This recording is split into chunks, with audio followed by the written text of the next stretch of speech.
his smile lit up Citizens Bank Park for 15 seasons. His bat brought some of the best baseball memories during a postseason run, as good as any in team history. He left with the franchise record in hits. He returns for the first time tonight, and we're sitting on deck for an up-close view when J-Ro arrives.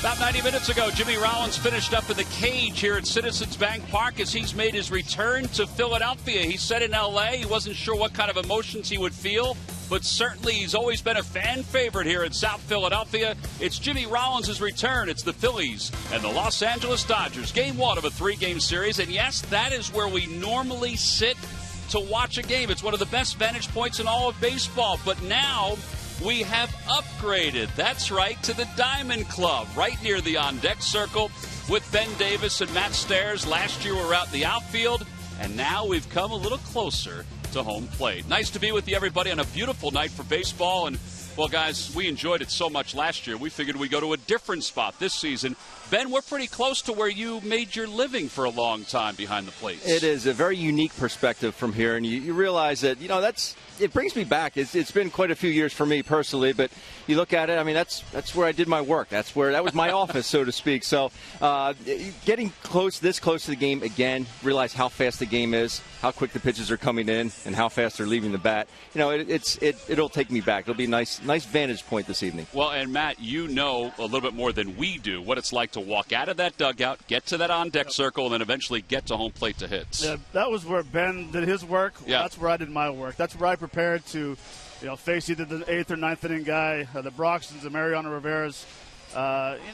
Me being here in 08 and 09, when I walked up on the on-deck circle, I did not need to get loose. I needed no swings because the crowd was so into it.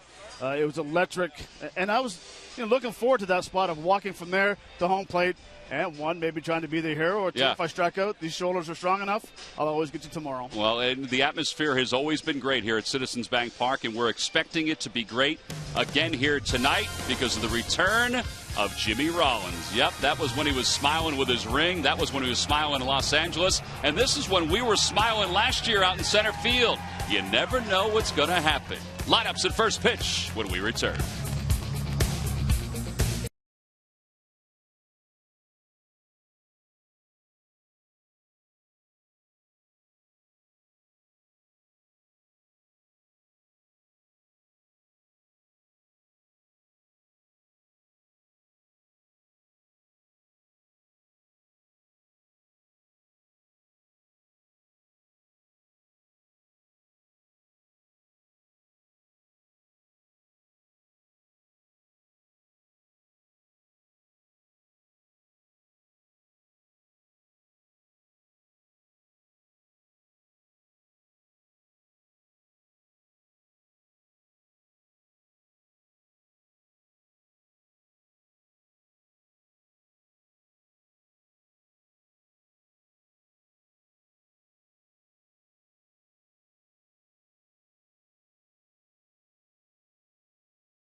field. Yep, welcome back, Jimmy Rollins. That's the view from center field. Our view was a little obscured earlier when the Fanatic decided to pay a visit to us. Imagine the Fanatic sat here the entire game. We wouldn't be able to see anything except for his big old body. He eventually was called off to another area around the ballpark, and it made things a little easier. Well, of course, this is our vantage point. We're in the first row down here at the Diamond Club, very close to the on-deck circle near the Phillies dugout. It is a great spot to watch a game. The perspective is unbelievable. I think for all of us who have been up in the booth and we've sat in other places in this ballpark, this is pretty amazing to see the way the pitches are coming in, the way Ruiz is reacting, all those things. Well, and Ben made a point earlier, but when you get up there and you get spoiled realizing the game seems easy, but you get down here, all of a sudden, that 92-mile-an-hour fastball, the 100-mile-an-hour fastball is a lot quicker down here than it is up there. Well, Carlos Ruiz has just finished up his warm-up tosses. Brian O'Nora is dusted off home plate. We're just about ready to go for some baseball. Boys, we're going to enjoy it tonight. That guy, I think, is going to enjoy the chance to come back. Look, he's smiling at Carlos Ruiz. And Dan Baker is moments away from introducing Jimmy Rollins in his return to Philadelphia.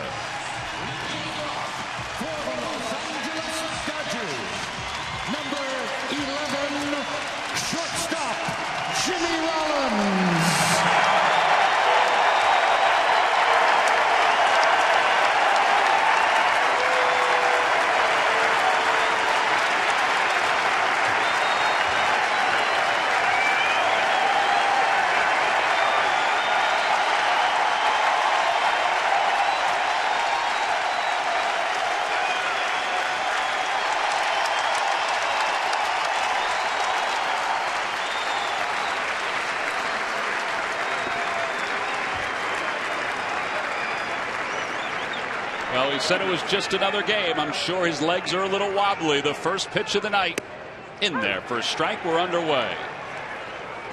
Well, that was a beautiful job by the folks here in Philadelphia to acknowledging the greatest shortstop that's ever played the game here in Philadelphia. Second greatest one is in the dugout, and he was watching along with everybody else. 1 ball, 1 strike to Rollins. Rollins has had himself a little renaissance recently. Last 10 games hitting .333. And he rips that one down the right field line. That is a foul ball. And it's 1 ball, 2 strikes. Well, we were out in Los Angeles. It didn't look right that Jimmy Rollins was not batting leadoff. He's batting leadoff now. Don Mattingly put him back in there several games ago. And he's 6 for 18 since they put him back in the leadoff spot. Well, I don't care what you say. It looks different, him wearing that uniform. Well, that is true.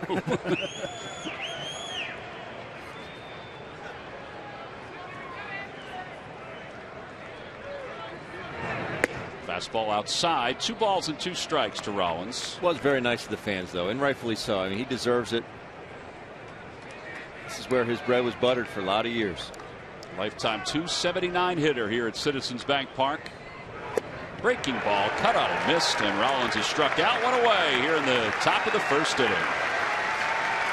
He gets another great reaction as he goes back to the Dodgers dugout. Let's take a look at the rest of the Dodgers lineup, brought to you by Xfinity, the official entertainment provider of the Phils. Rollins, Kendrick, and Gonzalez, followed by Ethier, Grandal, and Puig. Jock Peterson's in center. He'll bat 7th. Guerrero 8th. And batting 9th and pitching is Alex Wood. No, we're not facing the Atlanta Braves. Kendrick stands in as Jerome Williams goes back to work, and a fastball at the knees. It's 0-1. Numbers on Jerome's 17th start. He has struggled. I mean, there's no two bones about it. He has really struggled. Trying to pick up his first victory since the 16th of May. Pretty good cutter right there. If you take a look at the Budweiser scouting report, he will sit at 90. Cutter, curve, changeup. Hasn't faced the Dodgers in quite some time, but it did work for him that first at bat against Jimmy Rollins. The breaking ball has to be a very good pitch for him this evening. Well, this is something that we don't often see. Back-to-back strikeouts to start the ball game for Jerome Williams. All right, guys, time now for our Nissan keys to tonight's ball game. Well, and I'll start from me. And the second hitter was nice to see. Time to figure out the right-handed hitters. The right-handers are hitting .346 with 15 home runs versus Jerome Williams this year. And mine was take advantage of no Clayton Kershaw. They don't face him. They do get Greinke on Thursday, but first 2 games, take advantage of him not being on the mound. First 2 games, Alex Wood and Brett Anderson. Here's Adrian Gonzalez, who takes high and away.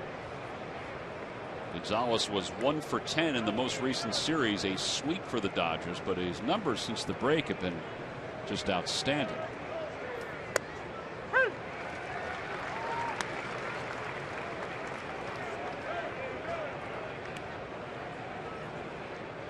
One ball, 1 strike. Breaking ball just a bit outside. Even from over here, I can see how fans would yell at Brian Honora. Especially if they're not seeing the catcher move their glove a whole lot. Yeah. They're going to want the pitch. Again, just a bit outside. 3 balls, 1 strike to Gonzalez, who has 61 runs batted in this year. For his career, he has 6 100 RBI or better seasons. And he's got a great eye, too, and he takes a walk with 2 outs. Those were some close pitches.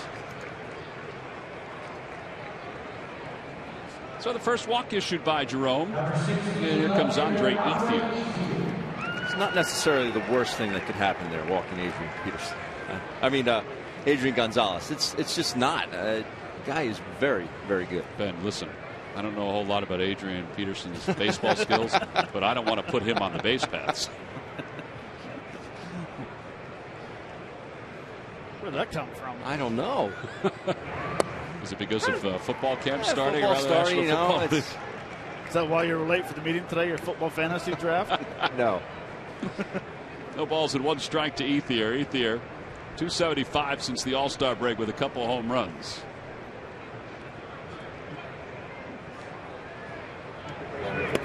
Off-speed pitch, and it's 0-2.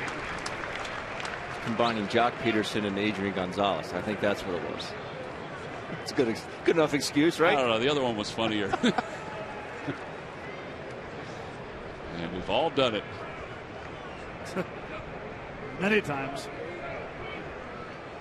Adrian Gonzalez, a short lead off first. Fly ball right center field. Playable for Jeff Francoeur. He tells Odubel he has it, and the side is retired. No runs, no hits. 1 man left, middle of the first. It's the Dodgers nothing. Phillies coming up.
Phillies baseball is brought to you by Xfinity, the official entertainment provider of the Philadelphia Phillies. By Citizens Bank, 1 deposit checking.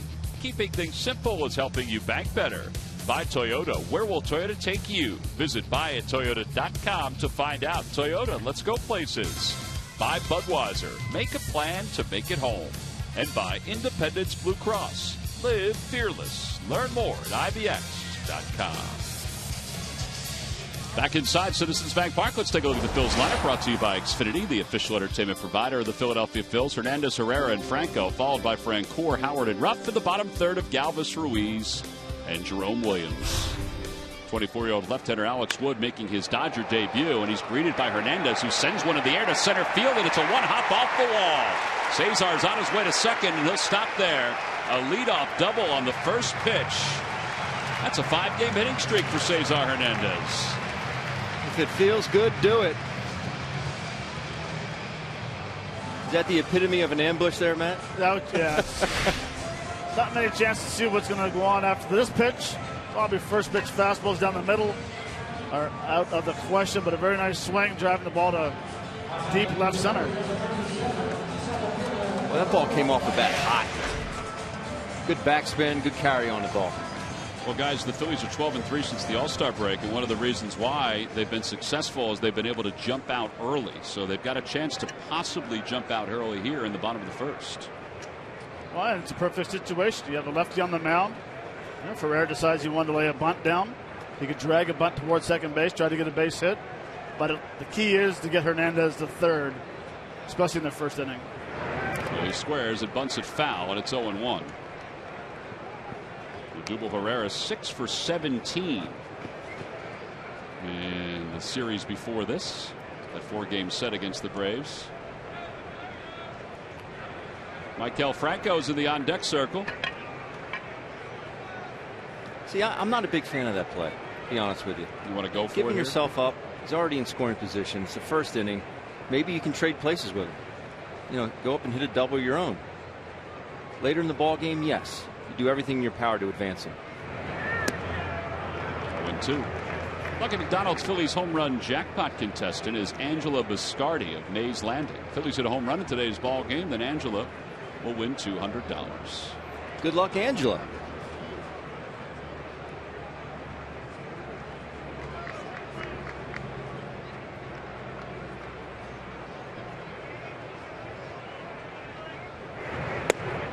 It's 1 ball, 2 strikes. Alex Wood is the 15th starting pitcher used by the Los Angeles Dodgers this year. 15th.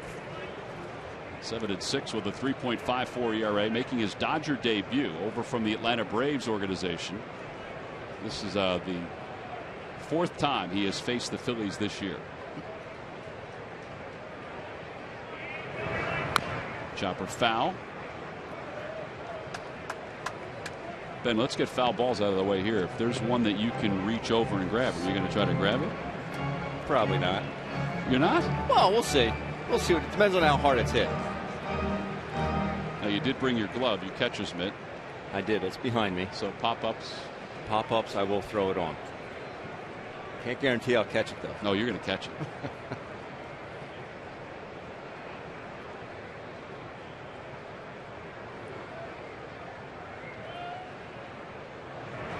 Ground ball right side. Well, they'll get the runner over to third. Odubel hits it sharply. 4-3 on the putout. And 1 out now for Maikel Franco. What's up, man? Hi, Frenchie. Hey, Jeff, buddy. Hey, what do you got for me today? Jeff Francoeur in the What do you got for me today out here?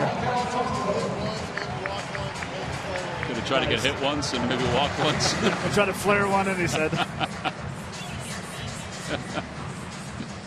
Well, it's all part of this vantage point, is to gather as much about the game as we can.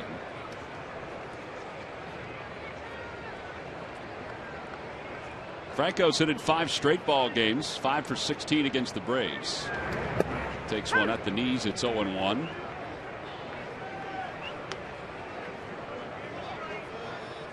First pitch changeup to Maikel Franco. See his overall numbers.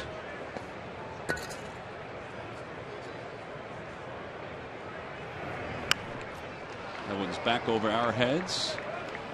Lots of schools of thought on the first pitch changeup. One, why throw it? Because you don't really have a vantage point to base it off of. It's not a fastball.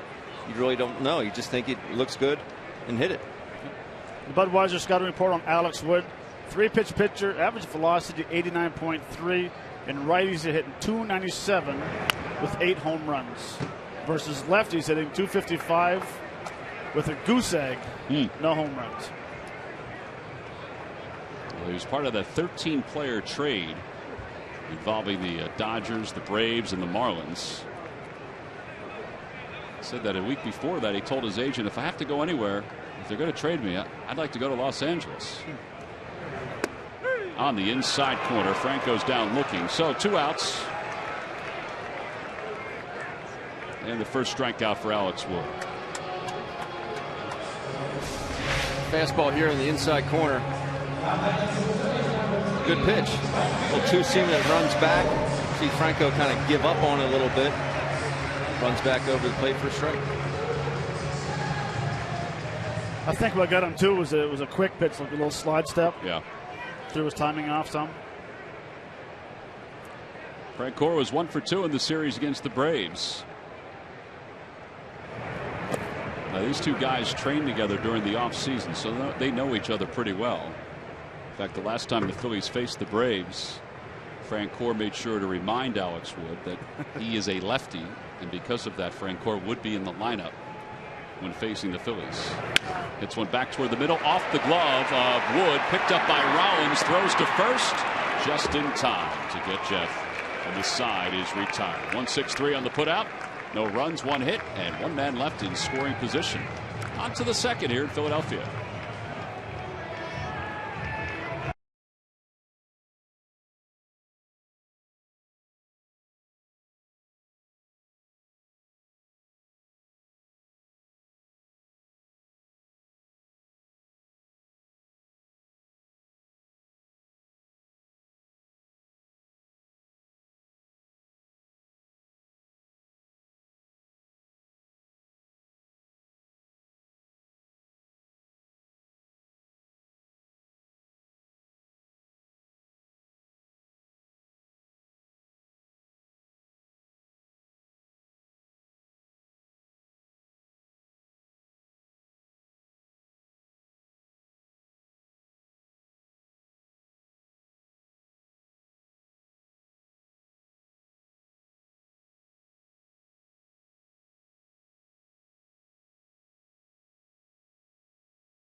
So the Phils will have 2 more games as Jimmy Rollins continues his tour back here in South Philadelphia tomorrow night at 7:05, Thursday at 1:05. On Thursday, all fans receive the Citizens Bank Pride of the Phillies print. And after the game, if you're 14 and under, it's Nemours Kids Run the Bases. Tickets can be purchased by going to Phillies.com. Here's Yasmani Grandal. Boy, did he have a heck of a series against the Angels. 7 for 11 with a couple home runs. He has been on fire. Down low, 1 ball, 1 strike. You make these trades in the offseason, you wonder, well, is this going to work out? Is that going to work out? They traded him for Matt Kemp. So they felt like they needed a #1 catcher, and it certainly has worked out for them. It definitely has worked out for them, that's for sure. Don Mattingly has one of the better offenses in the league, and Grandal just adds to that. Out of play. No disrespect to Mark Ellis. He's just, not an offensive weapon that they can run out there 4 out of 5 days. Grandal really has, all-star year this year, and rightfully so. Those numbers, 292 and 15 and 41. A.J. Ellis, he's pretty much there to catch Clayton Kershaw, although Grandal has made a lot of starts, catching Kershaw. Actually has a lower ERA with Grandal catching him.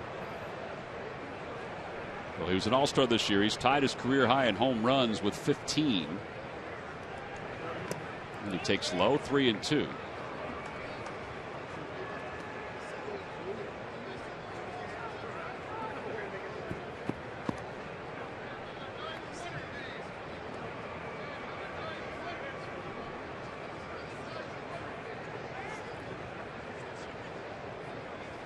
Now time is called as Ruiz and Williams trying to get on the same page. 3-2 pitch. Fouled away again. Grandal, he actually has a very simple stance in the swing. No movement. Brings his hands back into a power position. Very quiet hitter.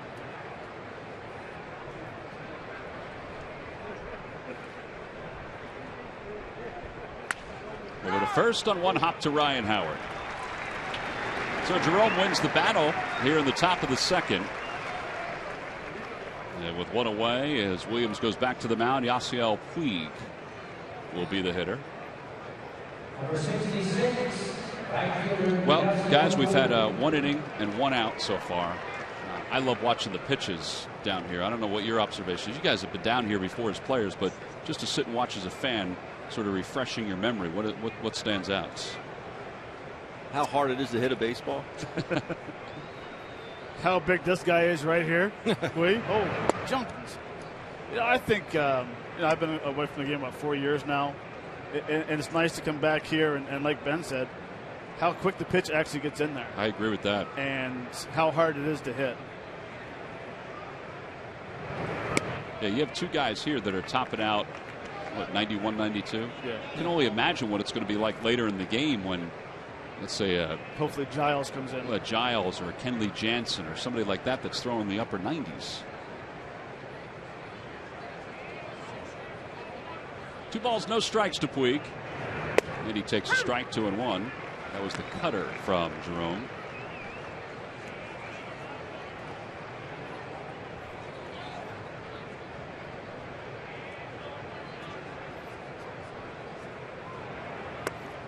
Just looking at Puig, he might be in danger, honestly, of getting too big. I don't know what his workout regimen is, but he is getting awfully thick. Muscular-wise, I mean, there's a point in baseball where you can be too muscular. It just slows everything up. Franco cuts it off. He still has to hurry. Well, he's like a freight train, though, going up that line. Yeah, there are 2 outs here in the second.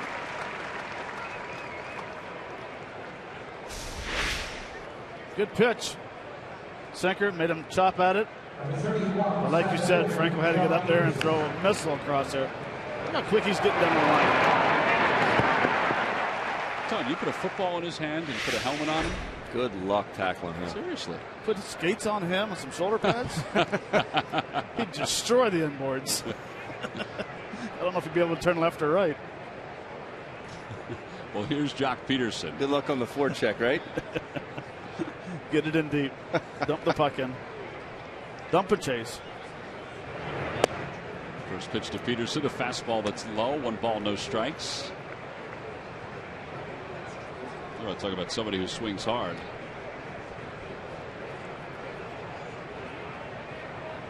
Very impressive what he did in the All-Star Home Run Derby. Being a rookie, he put on a show. Over to first again. That's a foul ball knocked down by Howard. It's 1 ball, 1 strike. Tonight's game is also available in Spanish. Just use the SAP button on your television or change the language through the menu on your cable box. As we look up, we can see the bobbleheads in front of Angel and Bill in the Spanish broadcasting booth. See. There's Angel to your left and Bill to your right. Will is somewhere back there.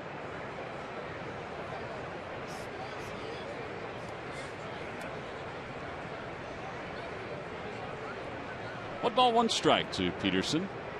0 for his last 17. He takes low.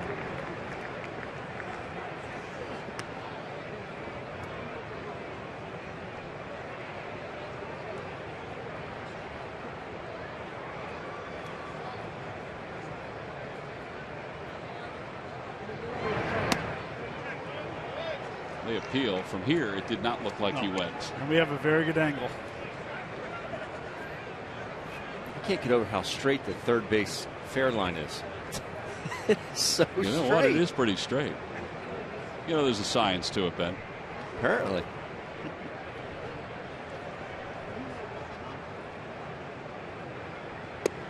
Outside with a changeup, and it's ball 4. So second walk issued by Jerome. Tomorrow morning, Neil Hartman is in studio to discuss the fans' response to Jimmy Rollins' return to Philadelphia. Plus, you get a chance to look at the big business of fantasy baseball. Wake up with breakfast on Broad, and fantasy football as well tomorrow morning over on the Comcast Network.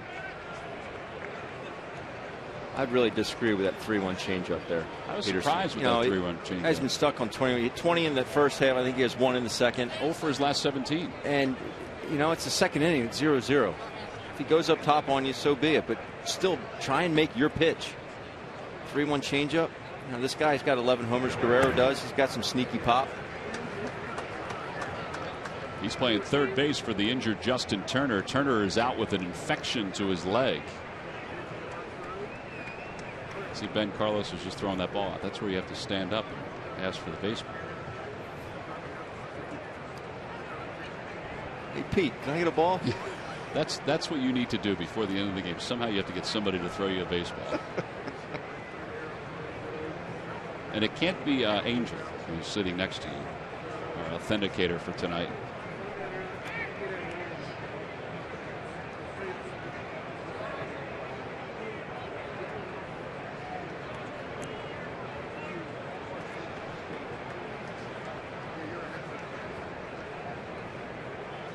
Oh, and 1. Fastball in there, 0 and 2. It's a good spot. Backdoor two-seamer. Almost the same location the first pitch, the off-speed pitch. First pitch. First pitch breaking ball. I'd expect Peterson to go either this pitch or the next pitch. He does get thrown out. You still have Guerrero leading off, so the pitcher's not leading off. A little high, and it's 1 ball, 2 strikes. Davey Lopes, who's over in the first base coach's box when we were out in California, we asked him about Peterson's speed because folks had told us that he had the ability to steal bases. He said, well, I'm going to take it a step at a time here. He's got so much that's being thrown at him right now in his rookie year. We're not going to worry about the base stealing as much. Swing and a miss. He got him. Third strikeout for Jerome Williams, so he works around his second walk of the evening. We'll go to the bottom of the second here at Philadelphia. Ryan Howard will lead it off when we return.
But I was able to catch it.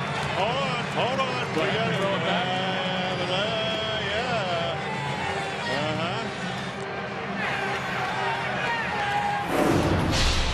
Well, that was incredible last year. We're not going to have the same effect here, but I've decided to pass the baton to the catcher who has brought his glove for tonight. If there is a pop-up Matt, are we okay with this? Yeah, absolutely. But I will tell you this, so if you make the play, if you throw the ball back on the field, you will get kicked out. You know what? That'd be good. Why don't you do that? If you catch the ball, throw it back. That'd be great TV ratings. Hey, Jerome, here you go. Yeah. Yeah. Not a mark on it. So is it oiled up? Is it ready to go? I don't use oil. Oh, you don't? No.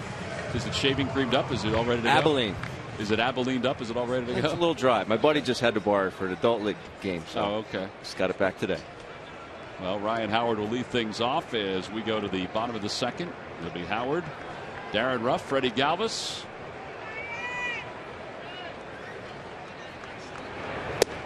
First pitch is in there. It's 0-1.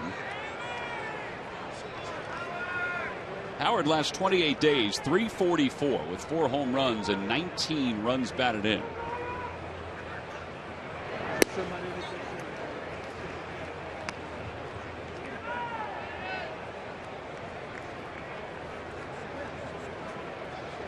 In fact, since the All-Star break, Ryan Howard is 3rd in the National League in RBIs. That's a high strike.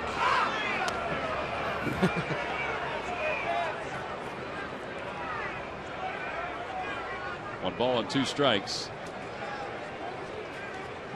Brian Honora is behind home plate. Alan Porter, who's a local guy, is at first base. Mark Rippinger at second. Jeff Kellogg over at third, and Howard strikes out. 1 away. Second strikeout for Alex Wood.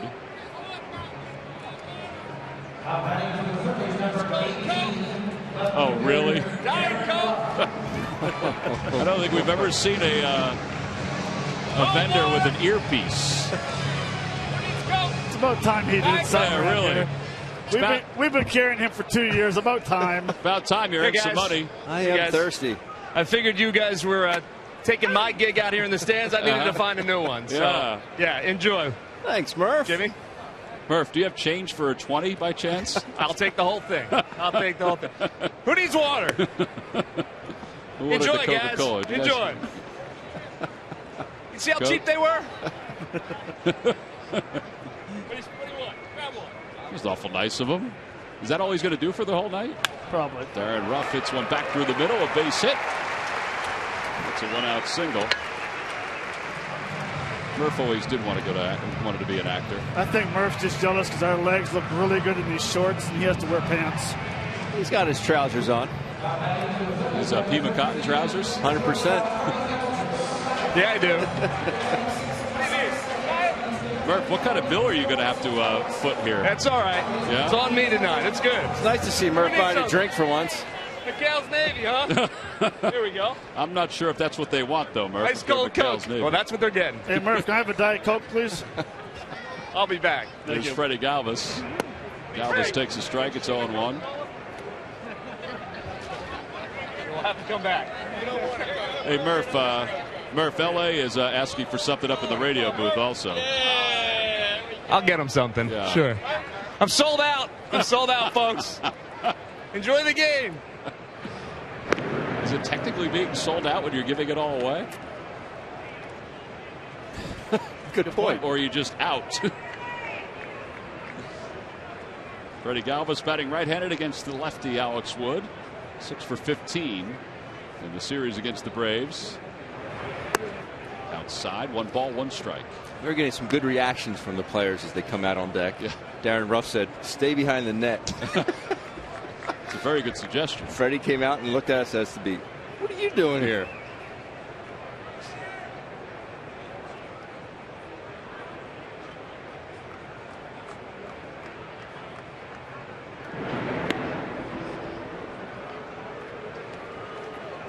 Tell you, one advantage you have being down here this low is you can find out them tipping pitches.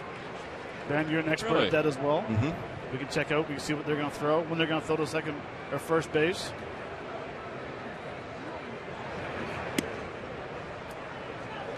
Are you picking that up from the coaching staff, or are you picking it up from the catch? No, watch the pitcher. Oh. Now that Carlos has moved away, I can have a better view of it. You want me to move him down? 2-1 pitch to Galvis. He reaches out and pokes it foul off to the right. Oh, nice play. Nice catch. Guy with the Giants jersey. Boo. who he's going to see from San Francisco here, but nice one hand.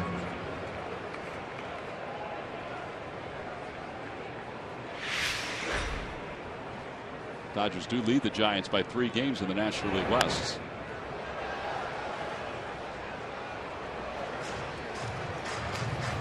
Two and 2 to Freddie Galvis.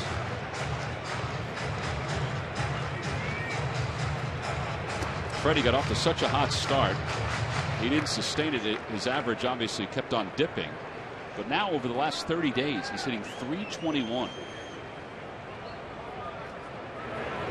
Reaches out, pokes it to right field. That's going to drop for a base hit.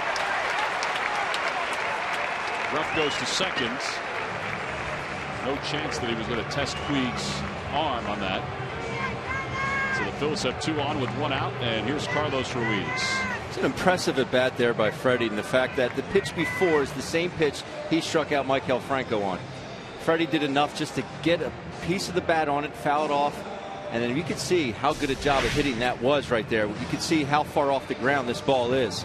Goes out and gets it, shoots it to right field. I mean, that ball is, I'd say, maybe 6 to 8 inches off the ground. Stays back with his hands. You could see his body was out in front, but his hands stayed back enough where he could shoot that ball to right field. Well, the Phillies have another base runner in scoring position. They were 0 for 3 in the first inning with a runner in scoring position.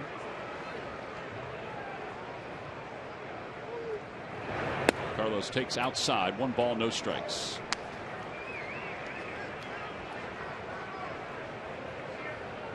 For the Dodgers, they're getting used to seeing Alex Wood and his unique delivery. For the Phillies, this is his 13th appearance against them. So they're used to sort of the herky-jerky windup that he throws to the plate. Everything's coming at you except the ball. Don Mattingly said after seeing him throw a bullpen, he said, it's a little different. And Rick Honeycutt said, it's unique. He said, but you know what? We've got Clayton Kershaw. His delivery's unique also. Outside and low, 2-1. But if you watch his delivery, and which is, and we have a great advantage point, it's not all that different. If anything, he holds the ball back behind his back a little longer. And yeah, his hand, his glove hand comes up a little bit, but it's a simple delivery. And if you watch the delivery here, I mean, everything's normal. He has the typical turn. If anything, he just holds that ball behind his back a little longer. Still, as a hitter, you're looking for one spot. That's by his left ear. That's where the ball's going to be coming out of. That's what a lot of hitters get so caught up in looking at other things other than the release point. Right.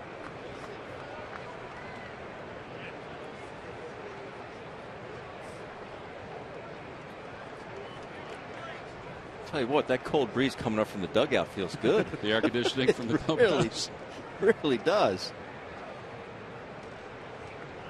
2 balls, 2 strikes to Ruiz. Carlos punches it foul off to the right.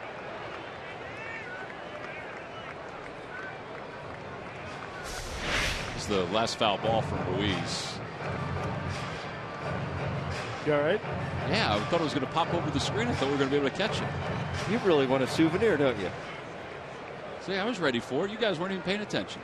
Because we knew the net was here. I was going to skip over it.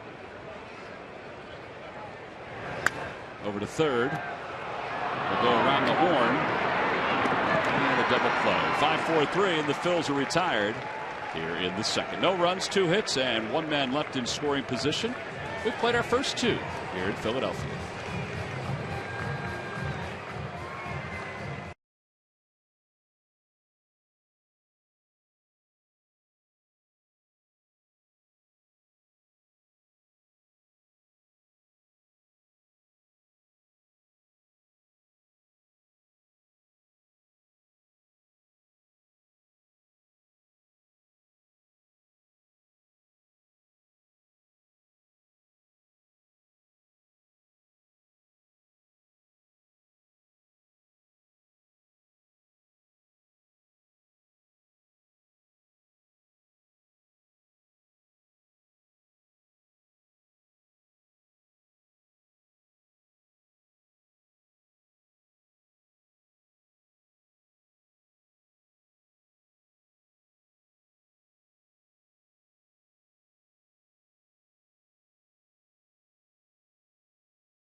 Go to the fan section for all the information, and please submit your answer on the subject line.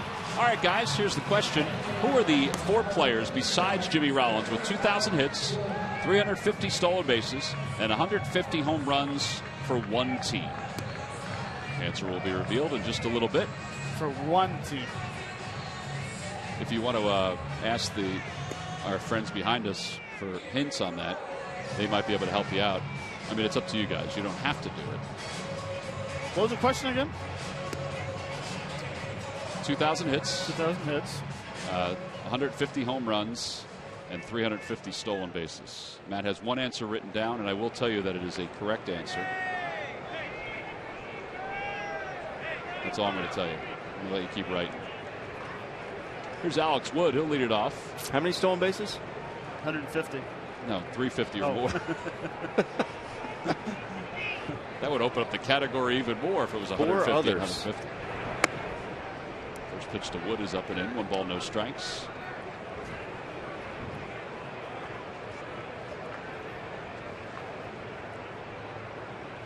Alex Wood is 5 for 23, or 5 for 33, excuse me, this year. 3 walks, 5 sacrifice bunts.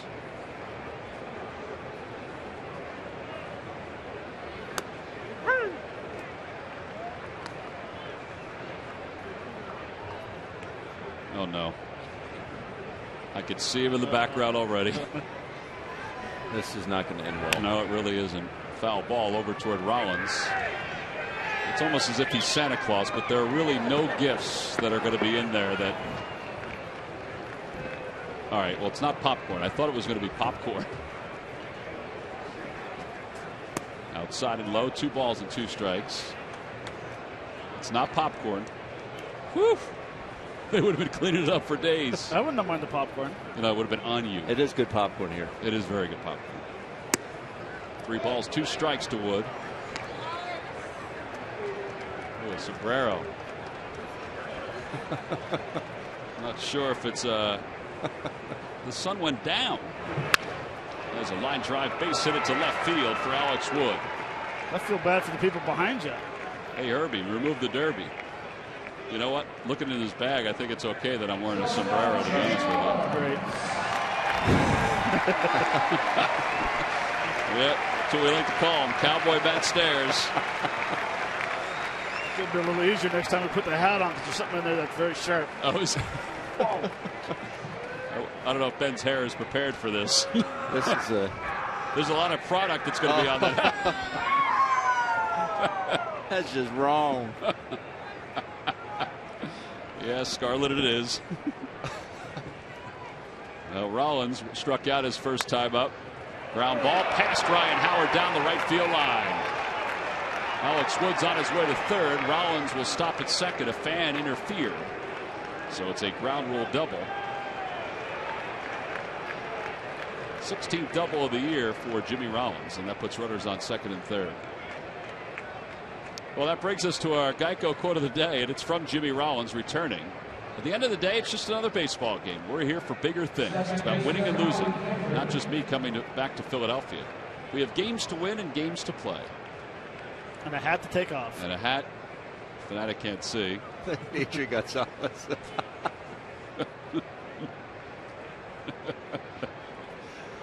Matt, I love the cowboy hat, by the way. Why, thank you. You put a little chaw on there, man. You'd look like you're just on the range. Adrian Gonzalez getting a kick out of it over in the on-deck circle.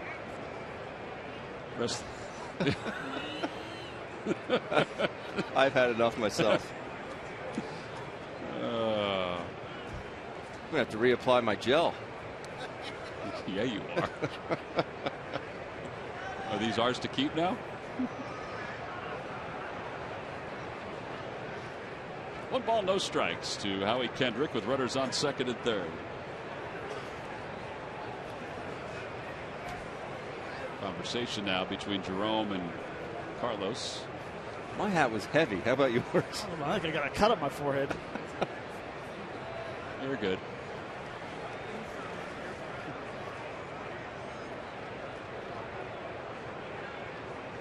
I don't know what he's going to use for his act later on in the day.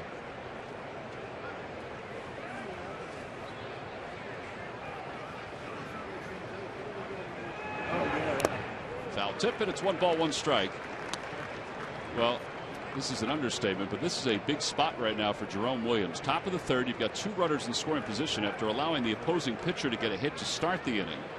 He's up to 48 pitches, which means he's well above the average that you'd like him to be at per inning. And he gets another foul ball.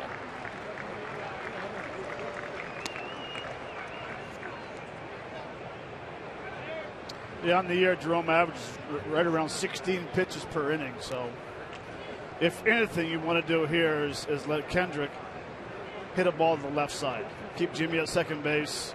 Give up 1 run. There you go, to the left side. He's going to have everybody stay as Franco throws across the diamond. He almost got Alex Wood going back to 3rd. So 5-3 on the putout. You know, it's a good pitch right here.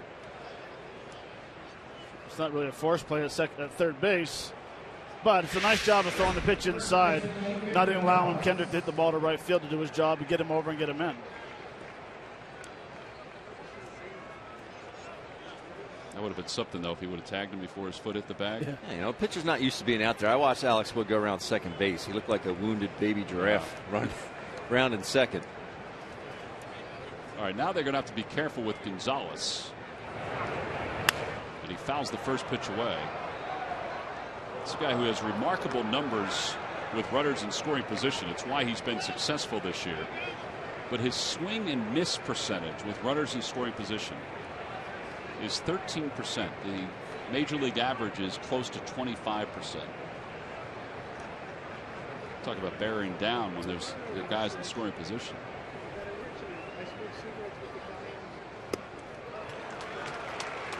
But one thing about his swing, it doesn't matter if it's a 0-0 count, 2-0 count, 0-2 count.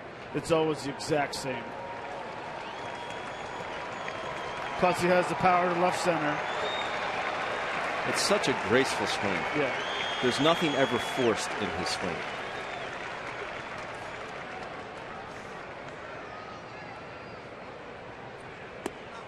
Outside, 1-2.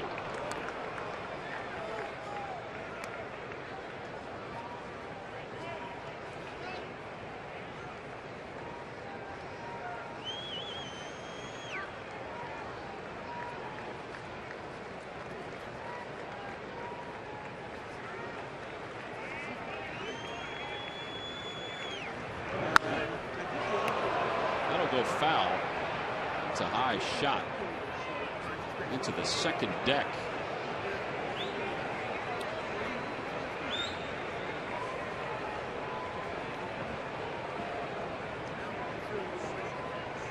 Boy, he is dangerous.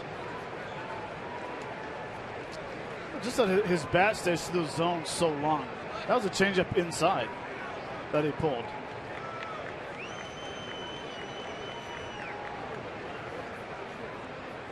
Got him.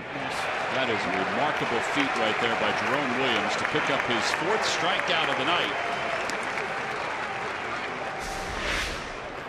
And this is the breaking ball in the dirt. I said it has to be a key pitch for him this evening against this lineup, especially against the lefties. Gets Gonzalez there with that breaking ball. 3% of the time, guys, he strikes out with runners in scoring position. 3% of the time. I think he was thinking about Matt's cowboy hat. Who had the sombrero on? You? I had the sombrero. He yeah. was jealous. Oh. Andre Ethier fly to right his first time up. Cutter on the outside part of the plate. And it's 0-1.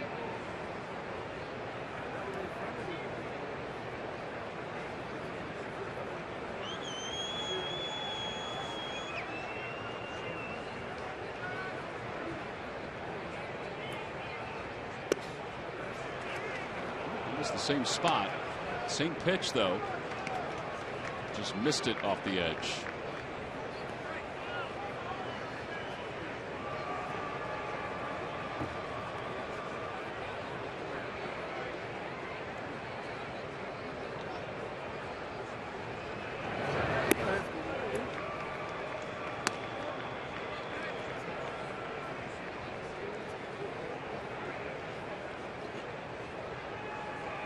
almost think you'd want to face Ethier instead of Grandal.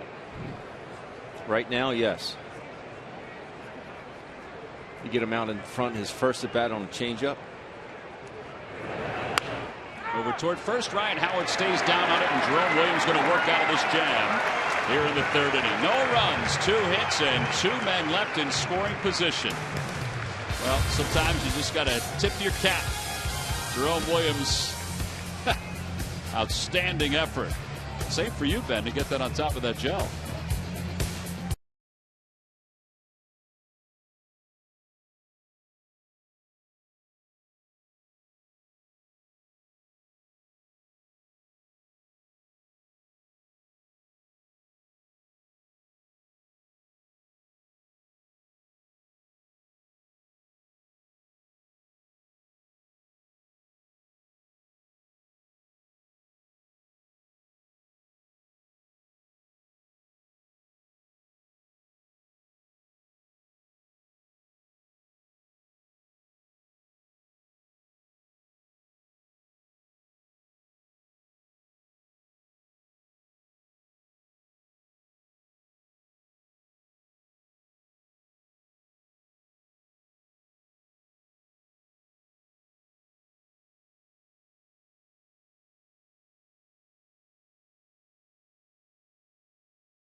Baseball is brought to you by Jefferson, where health is all we do. Call 1-800-JEFF now or visit jefferson.edu. By Toyota, where will Toyota take you? Visit buyatoyota.com to find out. Toyota, let's go places. And by McDonald's. Double the love it at McDonald's with a double cheeseburger and small fry for just $2.50. McDonald's, I'm loving it. Go to the bottom of the third. One of the best things about being in the Diamond Club, you can order food, Ben. Oh, useful. Your hot dog. And it's free. Matt, we have your burger with mushrooms and Canadian cheese and bacon. Cheese and Canadian bacon. I got myself a cheesesteak. You didn't see that on the menu, Ben? I did not. I figured I was at the ballpark and I was going to get a hot dog. It's not a bad idea. No, it's not. Got you some napkins in case you guys spill. Cheryl's been nice enough to take our orders here tonight. I don't know where she went. Matt, did you pay the lady? I tipped her. Okay. Yeah. Here's Jerome Williams to start things off. Jerome hitting .087. First pitch is low. Diamond Club is, I mean, not because we're here tonight. It is one of the best parts about Citizens Bank Park. Not only are the folks unbelievable that are down here, whether it be Debbie or Sheila or any of the hostesses, Lindsay, any of them that are here. But they go back into the Diamond Club restaurant where we've held millions of events there, including the most recent alumni luncheon with Pat Burrell. And it is outstanding. The food is unbelievable. Murph is actually going to take us on a tour a little later on.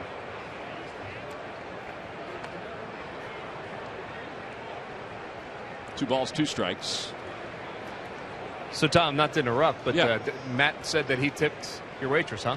So the person that brought food to you got tipped. The beverages, not so much. Ooh. Yeah, I flitched on that. That was Ben's fault. Ben was in charge of the drinks, Murph. I see. Murph, watch out for flying baseballs there. Ben. Ooh.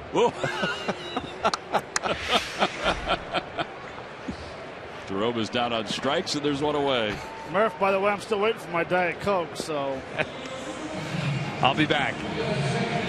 Might be in the 9th inning, but I'll be back. 3 strikeouts. Cesar Hernandez is coming up. We forgot to order a double something. Base hit. Cesar doubled his first time up and was left over at third. 15th double of the year for Cesar. Off the glove of Grandal. All right, Ben, here you go. See if Odubel gives it to you. Good. Come on, Ben. Oh. You got to say something, Ben. You have to say Mr. Herrera. Another hit. Line drive base hit to left field.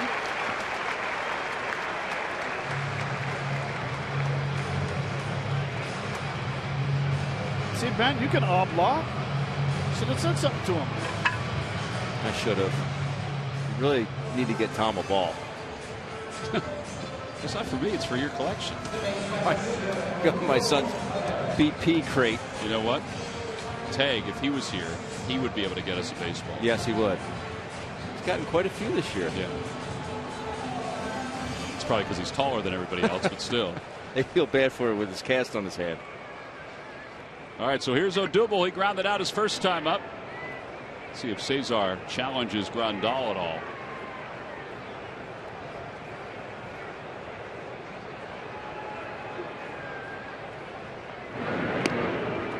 We'll keep an eye on him. 15 stolen bases this year for Hernandez.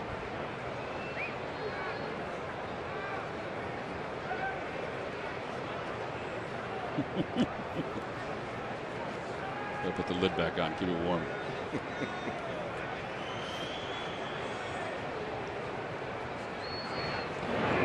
That was awfully close. Cesar's able to get back.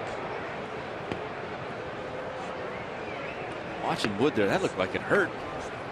As he threw it over. Big step off and I think Gonzo fired it over there. Gonzalez is kind of stalling a little bit. Yeah, they're on the phone in the dugout. Tim Wallach has the phone in the dugout. Odubel's outside the box. Don Mattingly just asked Brian O'Nora to wait a second.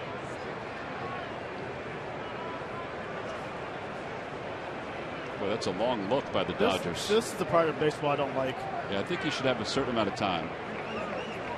Yeah, I don't mind the instant replay, but it's on it could be on every play. They want to speed the game up, that's great. Mark Burley has a good step-off move like that. But who was the best Philly at it? Is it Terry Mulholland? Yes, it was. I was always shocked how fast it got over. Toyota Major League Scoreboard. Nationals lead the Diamondbacks 3-0. Washington has lost 4 straight. They're a game out in the National League East. How do you solve that? You put Max Scherzer on the mound. And a liner down the right field line. That is a fair ball down into the corner. Hernandez on his way to third. Puig's got it. They're going to wave him home. Kendrick's throw to the plate on one hop is not in time. He gets his hand in. An RBI double for the National League's rookie leader in doubles. Odubel, Herrera, and the Phillies lead it 1-0. I honestly thought this ball was hit too hard for Hernandez to score from first base, especially with Puig's arm out there in right field. They make a decent relay, but this ball gets out there in a hurry. Hernandez just a great job of circling the bases, great route around the bases, and makes it home relatively easy. Well, these top 2 hitters keep on hitting. That's their 16th hit combined on this homestands. And Maikel Franco is the batter. He struck out his first time up.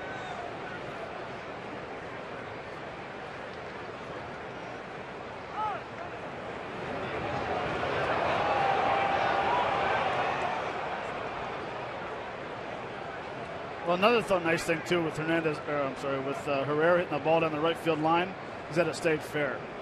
It means he kept his hands inside the ball. Nice, even though he was out in front, like Ben was talking about earlier. Why don't your hands stay behind the ball and stay back? A lot of good things will happen. Outside, 1-0. Now, how careful are they with Franco in this spot? When you got a hot hitter in the on-deck circle. You get a 281 hitter or a 271 hitter. Pick your poison.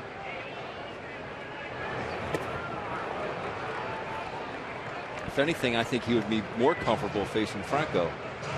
And Alex Wood made a great play on Jeff Francoeur's first at bat, which would have been a hit up the middle and an RBI. struck Franco out. 1 ball, 1 strike. Phillies with 5 hits already against Alex Wood. Plus, you don't really want to pitch around a rookie too good to a veteran.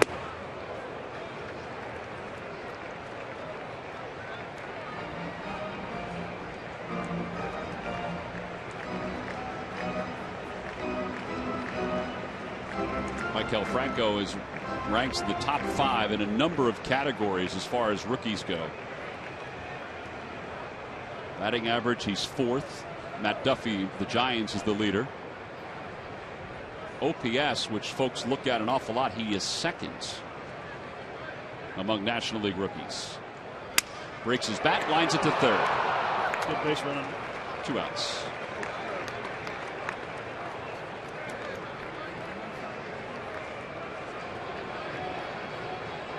And here is Jeff Francoeur.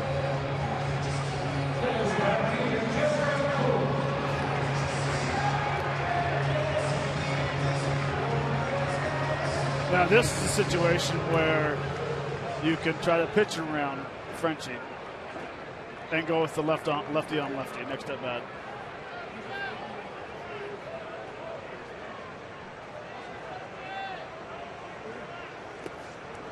Jeff swings at the first pitch, and it's 0-1.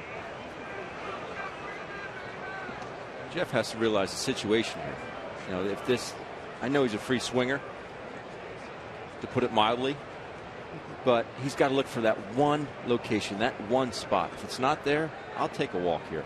Yeah, because the guy on deck has been pretty hot in Ryan Howard, particularly from an RBI standpoint. Outside, 1 ball, 1 strike. Francoeur on the year, he's a .253 hitter as a starter, but he's 11 for 23 since the All-Star break, hitting just a hair under 500. How about he has 9 go-ahead RBIs this year?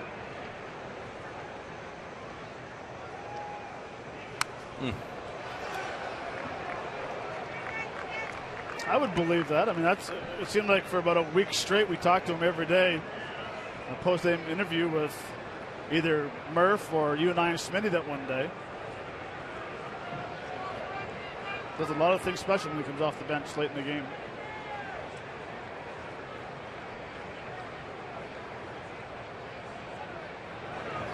Swing and a miss, and Francoeur is struck out. 4 strikeouts for Alex Wood, but the Phillies strike first. An RBI double from Odubel Herrera.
1-0. WB Mason offers the brands you love like swing lines, huge selection of laminators and shredders. Whether you're preserving your best work or safely destroying your most confidential documents, Swing Line and WB Mason deliver a cut above the rest. Who but WB Mason? Well, back here at Citizens Bank Park now, we have talked often about the guys that are sitting in that area right there. Now, that's Howard Shelton from Major League Baseball, and Angel is next to him. Now, Angel is our authenticator, and Howard is the gentleman who's in charge of Major League Baseball's authentication program. And we always wanted to wonder, we always had a lot of questions. Howard, we appreciate you joining us. Well, thank you for having me. It's always great to be here at Citizens Bank Park. You know, we've talked about Angel and the rest of the authenticators. What is an authenticator? Authenticator is a active or retired law enforcement. You're here at every game, not only here at Citizens Bank Park, but also at all 29 ballparks throughout the major leagues, all 2,430 games, and they're here to witness the action. Now, are they in minor league ballparks also, or just major league ballparks? Some select minor league games we do authenticate. Some of the top prospects that are coming up, we'll send an authenticator to some of the outposts. And now, Major League Baseball and all sports, I mean, autographs are a big deal. Memorabilia is a big deal. I mean, these guys were players. They understand that. It's important to have a lot of the major moments and just the moments in general authenticated, so you know that it's a for real autograph. Sure, and that's why these guys are here every night at the ballpark. It's based on witnessing. They have to have the access to see the baseballs, the broken bats, whatever that may come off the field, in order to make the determination to authenticate each item. Now, besides bringing the baseballs off the field or the bats, the hats, whatever, you guys go behind the scenes as well when the ball's in the umpires' rooms as well? Yes. Take us through that process of you determine if it's too dark, too light, if the balls are okay to use in the game. I mean, how do you guys get involved in that part? Well, obviously in response to what you've been hearing for the last 6 months with the NFL, we've created a process that we've allowed our authenticators to handle. They'll get here about an hour and a half prior to the game, and really, go work with the umpires, work in tandem with them. They will inspect the baseballs, and they'll escort the baseballs with a ball boy or ball girl to the field. In terms of the balls being rubbed up, or the amount of mud that's on the ball, that's totally up to the umpire. We leave that to their discretion. Okay. Howard, tell the folks at home what you told us up in our offices about before Major League Baseball started to get involved, what the percentages were of real autographs and fake ones. Yeah. Sure. Well, this program began in 2001 in response to an FBI investigation that determined that 75% of all memorabilia was fraudulent. Signed memorabilia was fraudulent. So obviously we have a problem. Baseball represents the lion's share of that number. And, we wanted to keep the trust and the faith in our fans that when they're getting an item, that they're getting the correct item. So we created the program. We hired law enforcement, as their second job. And they're here, like I said, at every game throughout the season, not only during the regular season, but also postseason in the World Series. What's the response been for the players? Because I would think that they probably feel good about whether it be their items or other items being authenticated. Tom, absolutely. It gives them protection. I mean, if they have a jersey that's in the marketplace that's authenticated, they absolutely know that that jersey was witnessed and can't be in the hands of anybody else except for them. And I guess, when I played, I had no idea. I just thought it was, you put a little dot on it, you send it back, if you want to sell it, you can sign it. I had no idea that outside of all that stuff was going on. I guess we never really paid attention to it. Our job was to hit a baseball and make a double play. But it was very interesting when you came in and you were explaining to us about Tony Gwynn. Yes. The famous Tony Gwynn story where, 2001, he walks into his clubhouse and goes into the team store and sees a lot of his signatures. Unfortunately, they weren't his signature. They were forgeries in his own backyard, so to speak. So, it's a situation where we had to create this program. And again, keeping the fans involved and making sure that they understand that we have the faith and the trust of them. Howard, what's Angel doing right now? Can you explain to folks? Angel just got a broken bat. He's going to put a hologram. What our hologram is it's a numerical sequence, a hologram that he'll affix to an item, whether it's a bat, whether it's a ball. jersey, whatever it may be, and you can actually look up that hologram if you're fortunate enough to have one of those items. On MLB.com, you're able to type in that number, and you'll be able to see your item. Well, Jock Peterson's the batter. 2 runners on base. Nobody out here in the top of the 4th inning. People wonder about certificates of authentication. That is the certificate, basically. That right is the certificate. We kind of do away with the certificate of authenticity because, you can print those up. That's something that we really stick to. That hologram will just destruct if someone tries to tamper with it. So, it's kind of a fail-safe program, and we're happy with where we are right now. And you know how something like that could happen playing with Tony Gwynn for 3 years. Oh, yeah. 2001 was my last year, and the year he retired. Every signature that Tony Gwynn had, it was so legible. You could read every letter on that signature. Therefore, Sure. I would think it'd be easy to forge. And you look at that, and you can see how it could happen. And again, this is why, the guys are at the ballpark every night. We have private signings, so when a ball player does sign, for a certain entity or even for their own ball club, we have someone there to witness those signatures, so none of that kind of malfeasance will happen. Now, is there one sport where, like, I'm assuming since baseball you play so many games and the most teams, is that where you have the most forged signatures? Or is it like football? Do you have a lot? Like, there's got to be one sport. Well, there's no doubt that baseball, as I mentioned before, is the lion's share of collectibles and collectible business. You have all the baseballs that's coming off the field. It's always been the thing to have a signed baseball. Even when you were a kid, that's what you wanted to have. Baseball is the only sports league that has a program like this. That's great. So, it's something that we're proud of, that, I know our fans have bought into, and obviously the players and clubs have also. Well, it's 1 ball and 2 strikes to Jock Peterson with nobody out. Runners on 1st and 2nd here in the top of the 4th inning. Peterson checks the swing. It's 2-2. Howard, how about the no-hitter by Cole Hamels? There was obviously a lot of things. I know it was at Wrigley Field, Sure. But there's a lot of things that came out of that. His jersey, his hat, all those things that the Hall of Fame would want. Are those things also that you do a little bit more for? We do. We have processes in place when there is a milestone, or in this case a no-hitter. In Chicago, we had 2 authenticators there handling a lot of the not only Cole's personal items, his jersey, his cleats. He did a lot of things there, but a lot of things on the field. Both sets of bases. We even authenticated both the pitching rubber and the home plate. So at some point, I've understood that Cole wants those items. Yeah. So at some point, we'll get those over to him at some point. Well, it's great. I know we joke about Angel and all the guys that are here, but it's nice to know that there is other information about what they do. But we appreciate you coming on. No, thanks for having me. Thanks, Howard. Again. It's amazing the power of the autograph in all sports, including baseball, and how far it has come over there. You guys know you've signed millions of autographs and have had millions of items that you're looking at saying, is that mine? I've noticed some stuff before where I really don't make that kind of signature, but I never really thought nothing of it. Yeah. Maybe I was in a hurry and did a little quicker signature that day, but it's a great thing what they do, and especially with all the records that are being broken and the no-hitters and stuff. It's nice to know that if a fan's going out to buy something, that they're actually getting something for real. Well, 3 balls and 2 strikes to Jock Peterson. Runners lead off 1st and 2nd.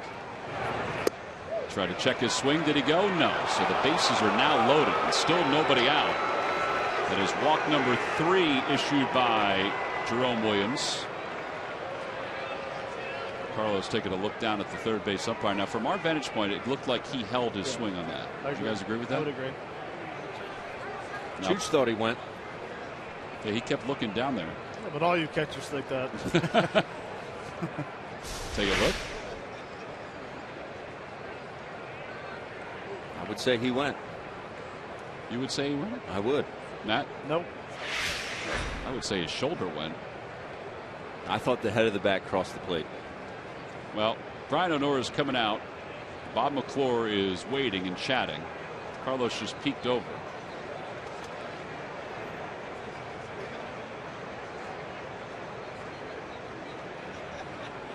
And they break up that conversation. All right, a little heavy lifting now for Jerome Williams. Bases loaded and nobody out, and Alex Guerrero will be the batter. It's remarkable. Jerome has only thrown 100 pitches in a game once in 2015. Now he's at 76 now. But for a starting pitcher at this point, even though he was on the DL for a period of time, for him not to have thrown 100 pitches at this point in the year.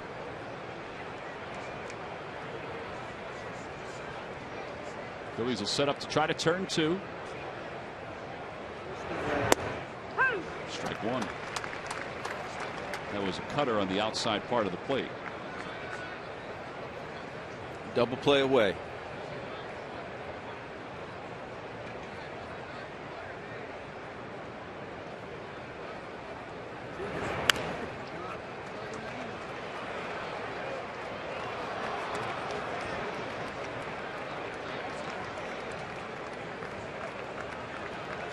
Jerome in his last outing against the Blue Jays didn't throw a whole lot of cutters. He said that the Blue Jays know him too well for him to throw all those cutters. Tonight he's throwing the same amount of cutters we saw in his previous start. And that's a strikeout of Guerrero. Strikeout number 5. And 1 away. That was the slider from Williams. Guerrero's second strikeout of the evening. He's just not picking up the rotation on Jerome Williams' breaking pitches. That was a perfect example of a hitter in a very good situation to hit, just trying to do too much. Got a very good pitch, that second pitch of that sequence, and just tapped it in to the Dodgers dugout, trying to do too much. Got out and around the baseball.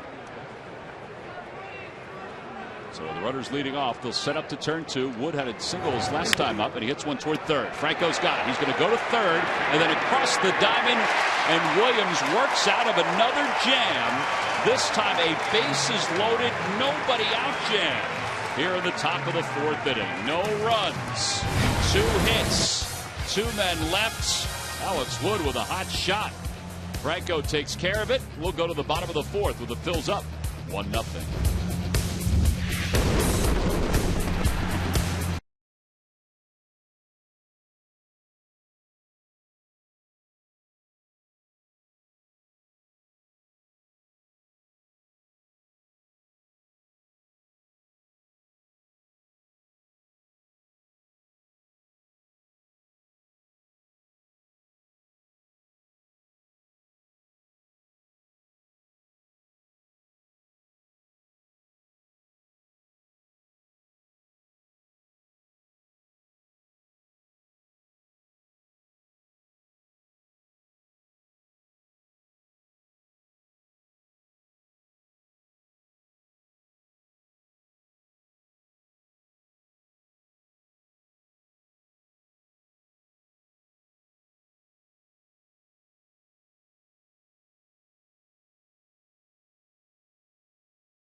Is brought to you by your Delaware Valley Honda dealers. Hurry to your local Del Val Honda dealer or visit DelValHondaDealers.com. And by Budweiser, still brewed the hard way. This Bud's for you. Along with Matt Stairs, Ben Davis, and Greg Murphy, I'm Tom McCarthy. We go to the bottom of the 4th inning. The Phillies lead it 1-0. As you know by now, we are sitting in the first row down in the Diamond Club. Alex Wood just hit into a double play to end the top of the 4th inning. I mean, guys, what Jerome Williams has been able to do tonight with runners on base is remarkable. Like Houdini. Unbelievable. Or is it what the Dodgers have not been able to do with the runners on yet? Well, that's true, too. What are you looking at, Ben? Oh, Scott. He sent me a message earlier. Scott Fransky and Larry Anderson. See if he had received it yet. They're way up there. Way up there. Those poor guys. No, but Jerome has got in trouble the last 2 innings. He's been a little nitpicky with the changeup. Yeah. Where I thought earlier in the game he was going after hitters with the curveball and fastball. Then when all of a sudden he got runners in scoring position, he became aggressive again back in the strike zone. trusting that sinker, trusting the changeup, throwing a good slider curveball. I think that's the key right there, is trusting his stuff. Well, Ryan Howard struck out his first time up, so he's 0 for 1.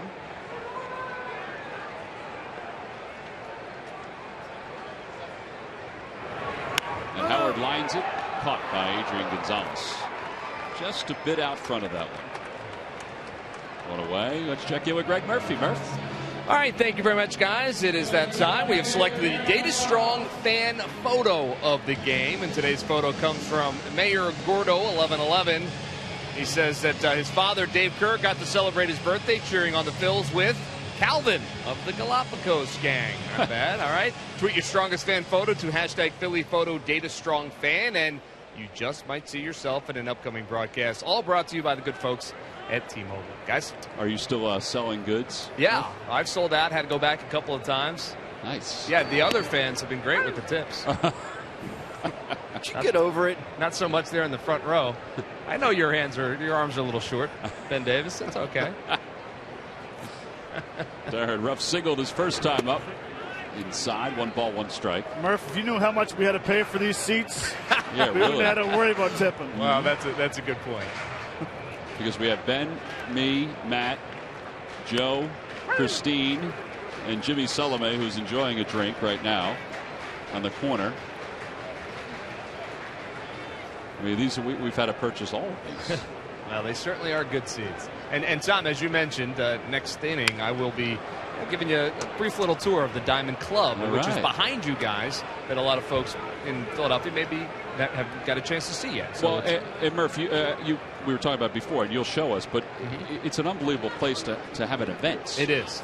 You know, many folks have weddings and at the ballpark, and I would imagine they utilize the Diamond Club and all kinds of different events, and certainly the Phillies hold a lot of our off-season events there, and it's a great spot. So we'll show you around a little bit. 2-2 to Darren Ruff. Freddie Galvis is on deck. Last of the 4th inning here in Philadelphia.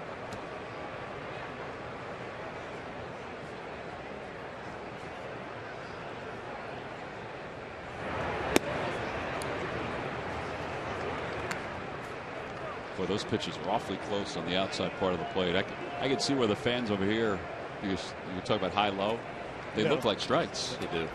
You just can't tell in out. Swing and a miss. 2 outs. Phillies baseball is brought to you by Budweiser. Budweiser is still brewed the hard way. This Bud's for you. Folks got a chance to see who has the best bald head, me or Matt. Lean forward, Matt. You got hair, dude. I just refuse to grow it. I know, I got the fattest head. Lord. Pitches outside. It's 1 ball and no strikes.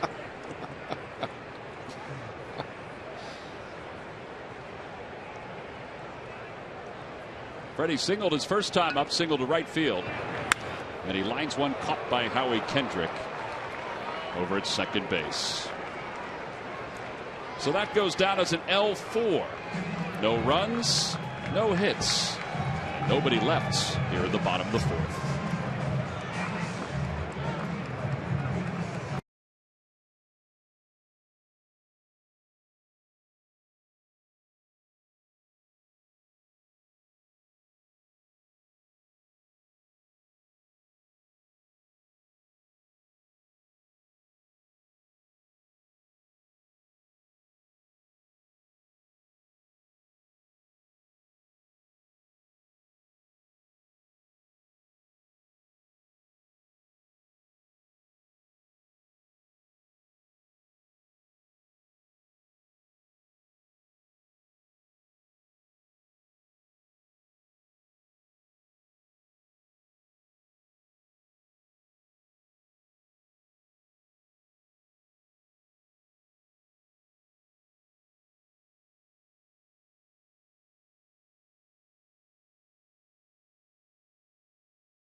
All right, Murph, we appreciate that. We walked through there on the way down here. We've seen it before. The food smelled great. Yep. The lines were long. Yep. And again, we've talked about this even when we're upstairs. And the food is outstanding. Yeah, what they prepare down there. Beer's very cold. Did Murph say we? Well, I think he sent us back upstairs. He's gonna, as a member of the folks down here, they're all we. Okay. I see how it is. Is that right, Murph? Am I speaking when probably he's for you? upstairs, he's part of us. And then when he's in not there, anymore, it's he's we. not. I got you. Yeah, I see how you are. I get a vote. Whether or not we send you back upstairs. So, I'm just saying. Hey, we should point out that not only do they have the normal ballpark fare inside the Diamond Club. I mean, if you want a cheesesteak or a hoagie or a hot dog or anything like that, you can get it. But man, they also have a saute station and a salad bar and a saute station. Yeah, you get some sauteed scallops maybe on one night or some shrimp. That wasn't on the menu. I didn't see that. Well, I'm telling you can get that sometimes down here. And it's just everywhere you go, every turn, they have a merchandise stand down there. It's just a complete place if you're lucky enough to sit down there in those terrific seats, and they are a terrific vantage point to watch the game, but to have the club right behind you. And as you mentioned, Matt, the beer is cold as well. So just about everything you could possibly want right there in the Diamond Club. 1 ball and 2 strikes to Jimmy Rollins.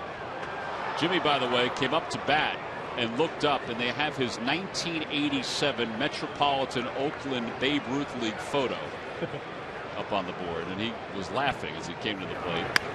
Fights that one off. It'll drop into left field for a base hit. So he's 2 for 3. Did you expect anything different out of Jimmy? 2 hits tonight. There's the picture we're talking about. I think we've all seen that a million times, right? Never gets old.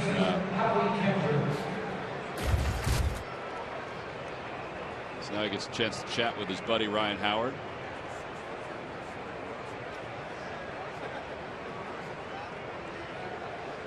Howie Kendrick is 0 for 2. He is struck out and grounded out.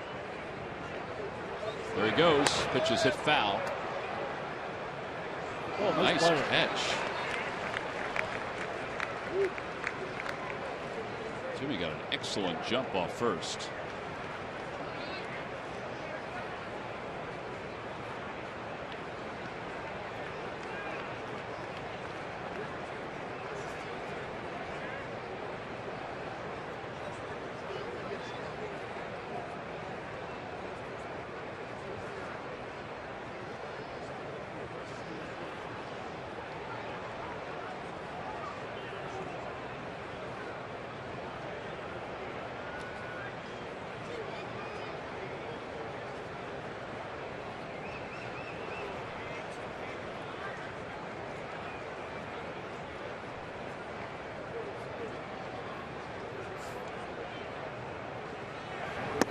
Little low. 1 ball, 1 strike. Howie Kendrick acquired by the Dodgers from the Angels this past offseason. It's been a solid pickup for them. Yeah, he's a very good second baseman. Very good hitter. They were trying to get somebody that had a better on-base percentage, as strange as that sounds, than D. Gordon. I mean, Gordon's had a fantastic year, but that was the thought by the Dodgers, to get somebody whose on-base percentage was a little higher. There's some people that thought, well, why don't you just let D. Gordon evolve a little bit more as a player? As you see DeFreitas warming up in the pen. Foul ball.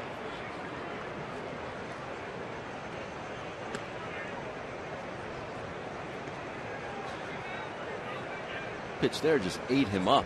Yeah, good two-seamer.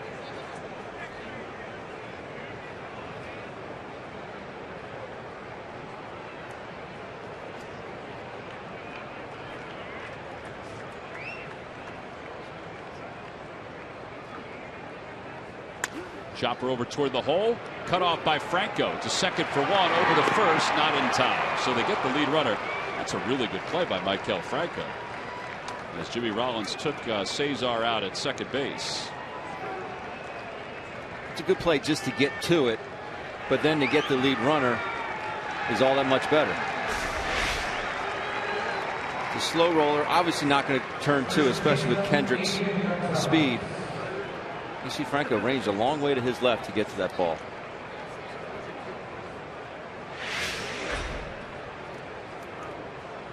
You know what I'm impressed with?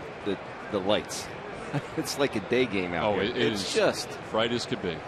The biggest, obviously besides the travel and the food and everything else, but the biggest difference, hands down, between minor league baseball and big league baseball are the lights.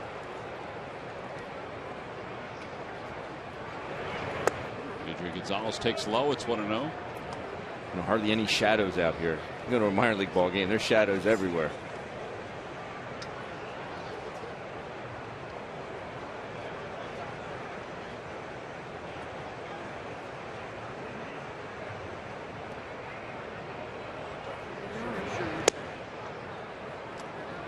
Ruiz held on to that for just a moment off the outside part of the plate. 2 balls, no strikes. You saw DeFreitas warming up in the bullpen. We're kind of getting to that area in the game where they keep a heavy eye on Jerome Williams. Throws him a changeup, but it's 2-1. Adrian didn't think that was a strike. Don Mattingly didn't think that was a strike.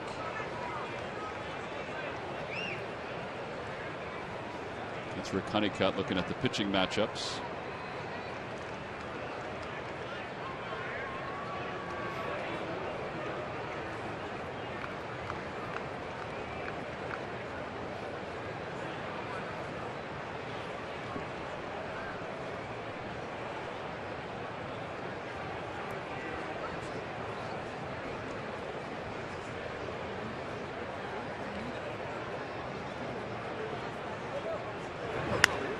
Going to float it to left field for a base hit. Darren Ruff's going to try to get to it quickly. Kendrick's going to try for third. The throw to third base not in time.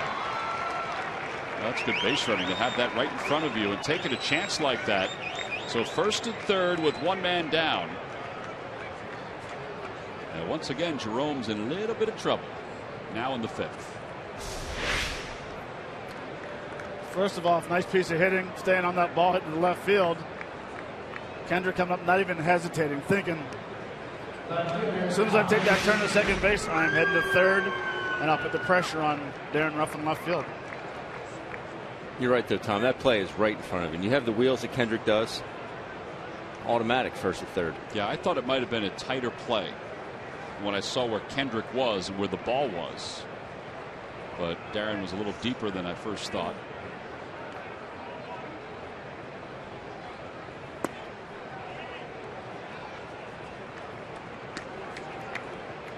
Dodgers have left 6 so far. They are hitless with runners in scoring position. Jerome's pitch count is piling up.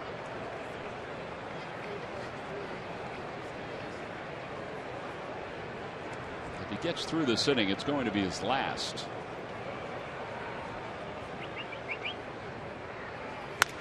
Ground ball right side. That'll be a base hit. That'll tie the ball game up. Gonzalez will stop at second. It's an RBI single for Andre Ethier, and it's a 1-1 game.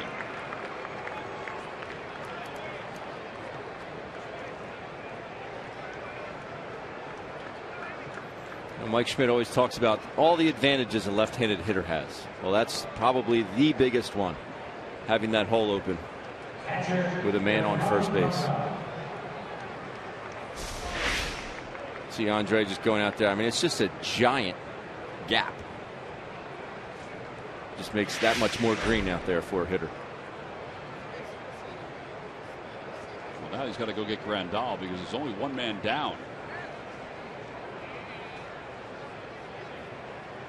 A little high, and it's 1 ball and no strikes.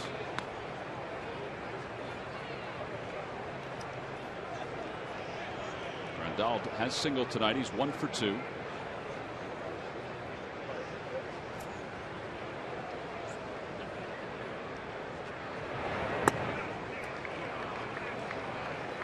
Does look like he's tiring some out there.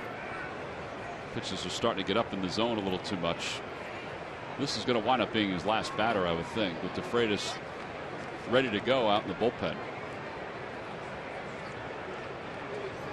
Yeah, I would agree. I mean, his pitches are getting up in the zone a little bit. He's overthrowing his fastball. DeFreitas can come in with the That slider of his versus Pui. But make one good pitch right here. Absolutely. Little 4-6-3 double play. See Grandal's numbers with runners in scoring position. 2 balls, no strikes.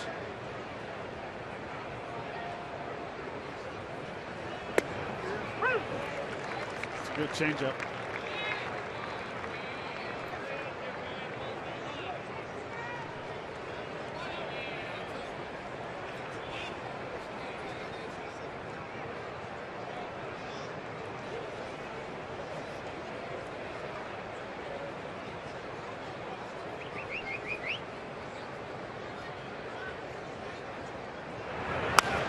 Fly ball foul down the left field line. So he's even now, 2 balls and 2 strikes. Dodgers, as we mentioned, are in first place in the West. And as Carlos will go out to talk to Jerome, 3 games ahead of the Giants. Giants lost a bad one last night to the Atlanta Braves, a walk-off victory. So that gave Los Angeles, after the sweep this past weekend, a 3-game lead. But look at their numbers on the road, 23 and 27. They're so good at home. 37 and 18, but 4 games under 500 for Don Mattingly's team away from Dodger Stadium.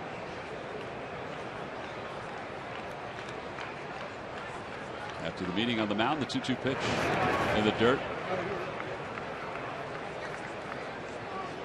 Nice play by Ruiz. Howard was on with us last inning, and Grandal led off that inning. There were multiple foul balls that he had hit, and he's hit a couple in this at bat as well. Every time he makes contact, it sounds like his bat is broken. Yeah. I don't know what it is. I was thinking that was a foul ball. I thought that too. Every time, and it did it last inning as well. Now, we usually hear it because of the crowd mic, but down here you can hear a lot more, whether it be Ruiz sliding across the dirt or the way the ball's leaving the bat.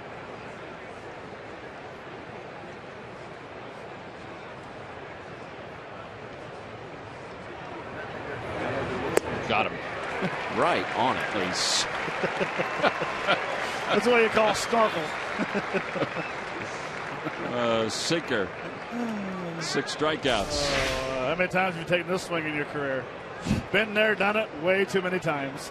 I don't know what you're talking about. I never did that. Follow the Phillies wherever you are with MLB.com At Bat, the #1 app for live baseball. At Bat is up to the moment at any moment with in-game highlights, live look-ins, replay reviews, radio broadcasts, StatCast, and more. Get MLB.com At Bat for your smartphone or your tablet.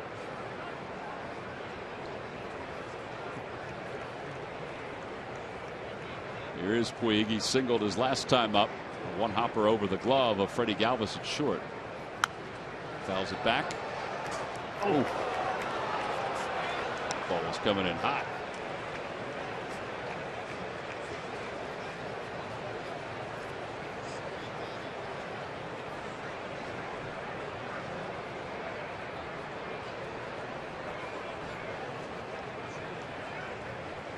I keep thinking there's a chance there's a ball that's going to come back here.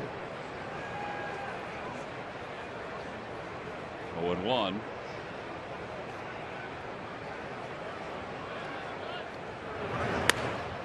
Out to left field. Darren Ruff venturing back. He's under it, makes the catch, and the side is retired. Well, Williams picked up his 6th strikeout. That ties his season high, but he gives up a run as we go to the bottom of the 5th.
Fans trivia quiz answer. All right, guys, here we go. Who are the 4 players besides Jimmy Rollins with 2,000 hits, 350 stolen bases, and 150 home runs or more for one team? Well, Ben, do you know? No. I'll go Biggio. Biggio is correct for Houston Astros. Paul Molitor with the Brewers. Paul Molitor with the Brewers is correct. Derek Jeter with the Yankees. Derek Jeter is correct. And I'll say Barry Larkin with the Cincinnati Reds. Barry Larkin is correct. He got them all. He got them all. We gave the questions to our buddies behind us here, and we said if the boys need help. Larkin was a tough one. Yep. Log back on to Phillies.com to find out if you're the winner of a Phillies prize pack. And thanks for playing Jeep Stump the Fans. I guess I have an advantage with playing against all those guys my whole career. So Yeah. I do have a little brain in there, and I had it working a little bit. But Rabbit was moving. nice try, Sang. That was a pretty good question. Carlos takes a strike. It's 2-2. Carlos will be followed by Cody Ashe. Cody will pinch hit for Jerome Williams.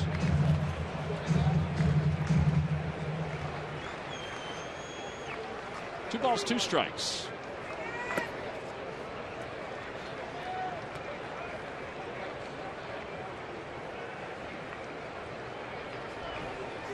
Justin DeFreitas is still in the bullpen. That one's out towards shortstop. Rollins waits on it. He bobbles, and Ruiz is safe. That'll go down as an E6. They're still cheering him. Honestly, the reactions he's had tonight, Jimmy, it's been fantastic. Not a play you're accustomed to seeing Jimmy make. Obviously did not have to rush, despite it being a slowly hit ball with Chooch running. Just could not find the handle. See, the ball kind of hits him in the heel of the glove and just cannot get a handle on the ball. That's his 9th error of the year. So now Cody Ashe will pitch hit.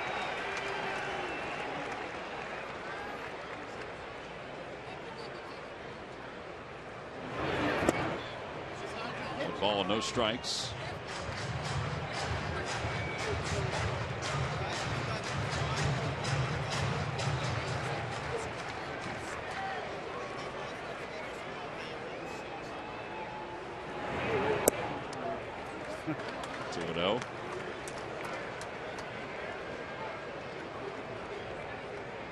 About a homer here. How about a home run here? Homers are cool. Oof. 2-1. Alex Wood does not look like he's got any jitters pitching for his new club and his debut for the Dodgers. Part of the reason why the Dodgers made the deal is because they can control him for the next several years. Ground ball foul, 2-2. And it probably helps that he's pitching against the Phillies. Having an opportunity in his whole career to pitch against the Phillies a lot. So he knows the hitters, he knows the scouting report. You know, it'd be interesting to see as a guy that was with the Braves for those years, faces the Phillies a lot, how the scouting report, if they're the same with the Dodgers report or the Braves report. Yeah, what the Dodgers are telling him. Yeah, Right. That's a good point. Picks up his 7th strikeout. Should say his 6th strikeout. Time for the Lowe's Never Stop Improving Player Profile. And for the Dodgers starting pitchers, well, they've been good all year, but they were exceptionally strong in July. 10 wins, a 2.52 ERA. August, even though it's a small capsule, a 0.64 ERA. Well, when you have Kershaw and Greinke as a 1-2 combo, don't know how it can get any better than that. Well, yeah, you think about the long scoreless streak that Greinke had and the current scoreless streak that Kershaw has. Phillies will see Greinke on Thursday. 1 ball, 1 strike to Hernandez, who is 2 for 2.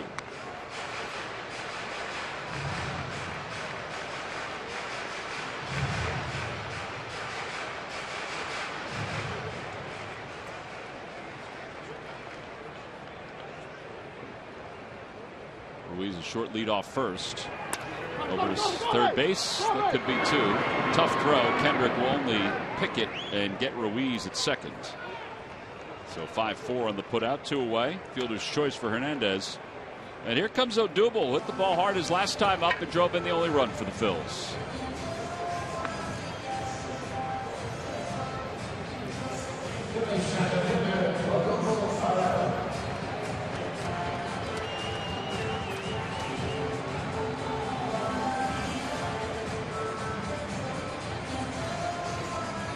Think about it. We talked about Franco's numbers among rookies. Odubel's going to play almost every day, if not every day, for the rest of the year. I mean, people have to start waking up and realizing what this Rule 5 pick has been able to do. I mean, his season really is turning out to be a remarkable rookie year. Yeah, it is. The RBIs might be down a little bit, but doubles. I mean, 284, 529. So 22 doubles, 3 triples, 5 home runs. I'm not ashamed to say that I had my doubts. You know, he started off hot and then kind of went into that funk that he was in. Saw his playing time start to decrease. Got himself out of it. Happy for him. Obviously happy for the Phillies, but you know, he's making me a believer for sure. I just really like, and the double his last at bat was a perfect example of how hard the ball comes off his bat. So there's some guys that hit line drives. There's other guys that hit line drives that people just don't want to catch. He hit a home run on Sunday. Yeah. The second, no, I'm sorry, Saturday. Saturday, that's right. Second deck shot. 1-0 pitch. Out front, 1 ball, 1 strike. Well, the guy on deck is 4th among rookies in hitting. And Herrera, at least coming in, Herrera was 5th. So Herrera has jumped over top of Mike Kell right now in average. Like Odubel leads in doubles with 22. He does have swings like that from time to time, but you take that. Well, and I think that's the reason why he has 10 walks over 303 at bats. He's a free swinger, which is fine. I mean, we're talking about a young kid that's got, what, 4 years in the big leagues already?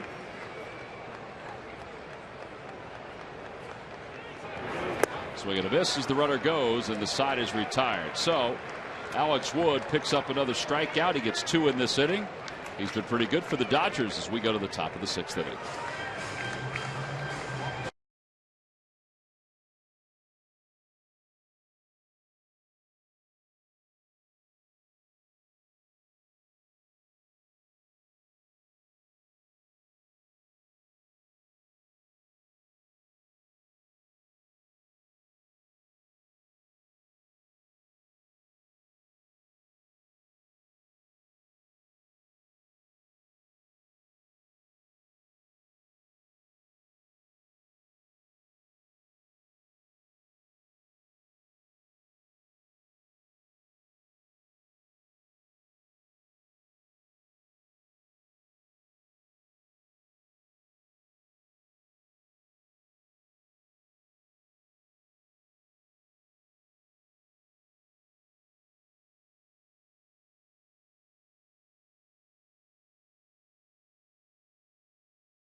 Is forever placed among the great names and faces in Phillies history. Pat Burrell's 9 special seasons with the Phils led to 251 home runs, 827 runs batted in, and 8 consecutive 20-plus home run seasons.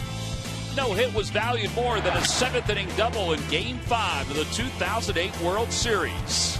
It led to a parade down Broad Street, and now to a permanent place at Citizens Bank Park. He's the newest member of the Phillies Wall of Fame, and it's brought to you by Independence Blue Cross. Live fearless. Well, back here at Citizens Bank Park, top of the 6th inning. New pitcher is right-hander Justin DeFreitas. He'll take over for Jerome Williams. Strome went 5, allowed 7 hits and 1 run. DeFreitas 0-1, a 5.18 earned run average. 53 strikeouts in 57 1/3. So DeFreitas will go to work against Jock Peterson, Alex Guerrero, in the pitcher's spot. I would think Wood will continue. He's been pretty good today. His pitch count is down. Peterson has walked twice tonight. He is the National League leader in strikeouts, but he has walked 61 times this season. Outside, 1-0.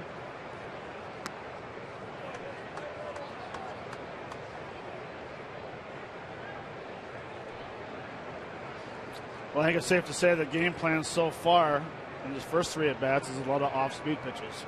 A lot of changeups, a lot of curveballs.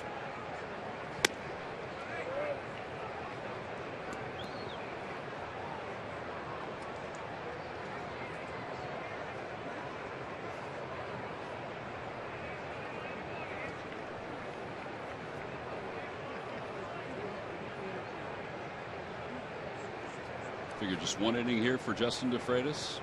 With the off day yesterday, everybody's pretty well rested. Yeah, probably 1 inning. I mean, it really depends if they score or not. Outside, 3-0.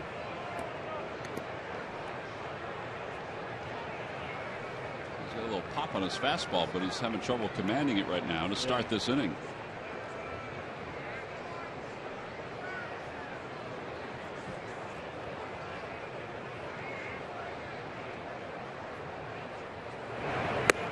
Just walked him on 4 pitches. 3 walks for Jock Peterson tonight. And that'll bring Guerrero to the plate. Well, nobody outrunner at first. Let's check in with Greg Murphy, who we can actually throw a baseball at. That's how close he is. I'm not far away from you guys, and we've been talking about the fact that you guys are getting a chance to sit in the Diamond Club all night, and folks that watch the game at home probably recognize this face, and it's because Chris Cashman sits here every single night, one of our pro scouting analysts for the Philadelphia Phillies, and the guy who's in charge of the radar gun. We're going to let you do your job as we talk, so I know you had to shift your focus. Slider 83. Slider 83 from Justin DeFreitas. So who are you talking to when you're talking into that in the walkie-talkie? We have folks up there in the scoreboard room.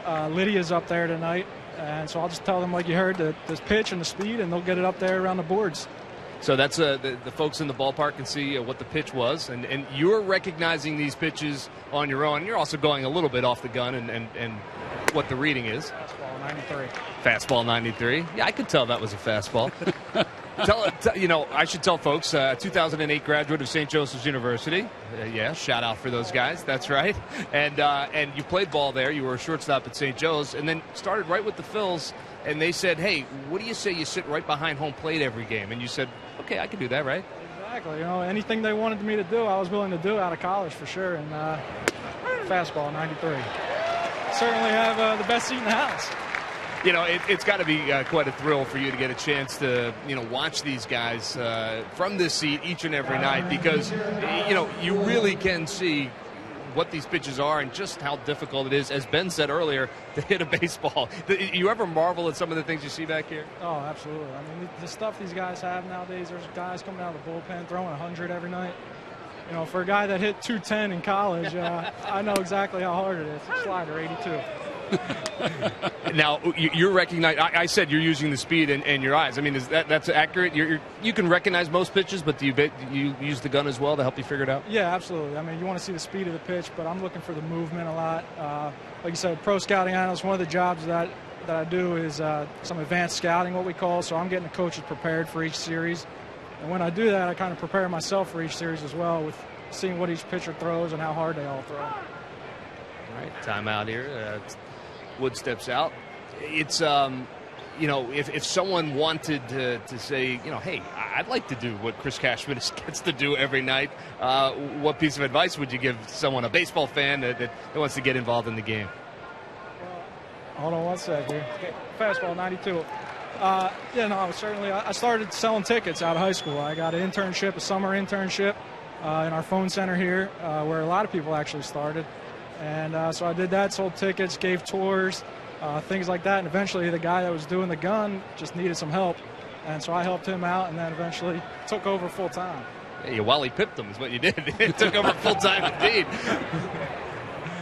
While you're working, other than me annoying you, do other people talk to you while you're trying to do your job? Oh, yeah, all the time. Yeah, all the time. I enjoy talking to people. A lot of the same questions that you have. These girls had some questions earlier, but yeah, absolutely. No problem talking to everybody. Pretty cool job he's got, isn't it? Yeah, not bad. Not bad at all. I'm going to switch focus over to the guy on my right. I'll let you get back to work, Chris, for a second. And, Ben, you've had this view. In fact, it probably – oh, wow. You've had this view many, many times behind home plate. You're a little closer to the action before. But what is it about this kind of view that you just really can't get anywhere else in the ballpark? You can, and this is – you talk about a unique perspective. You can see the pitches, first of all, how hard they are, how they break. Are they lateral or do they have more depth on them? It's just a very unique perspective. And it's also cool to kind of like play games with yourselves. Like, all right, if I were the catcher right now calling these pitches, what would I call? And to see how Chooch attacks and then Justin attacks these hitters. How about this guy's return? 2 hits. I heard you say you expect anything less than from Jimmy Rollins. He's always a guy that's always risen to the occasion. Jimmy's, I've always said he's been one of my favorite Phillies. I love watching him, and he had just a tremendous career here in Philadelphia. All right, we're going to let you get back to work. Well, before we do that, Murph, I wanted to let everybody know that here's your $1. There's your tip. So I don't have to hear it anymore.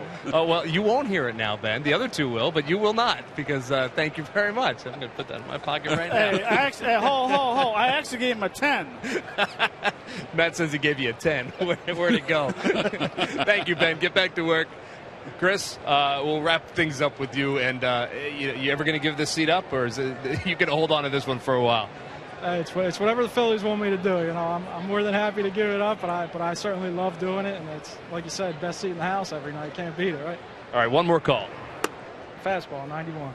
Tom, that was a fastball at 91. We'll send it back Murph. to you. I appreciate that. Tell Chris we said thank you. That is a great kid right there, Chris Cashman. Ben, you were that close that you were able to get back, and you're not even out of breath. I am very, very sneaky. Your stealth. 1-0 to Rollins. Rollins with 2 hits in tonight's ball game.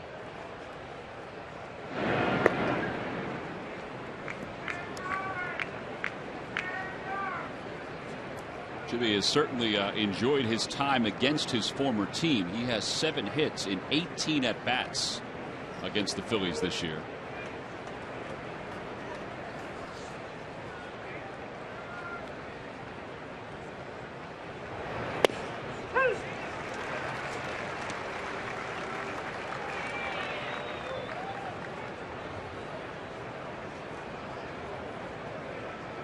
Well, after the 4 pitches to Peterson, DeFreitas seems like he settled back in, get good control of his fastball. Good break on the slider.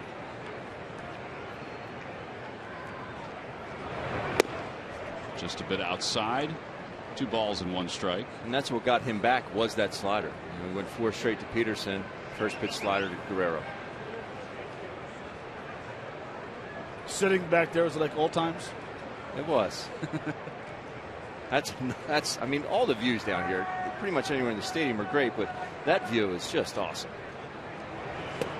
82. Slider 82.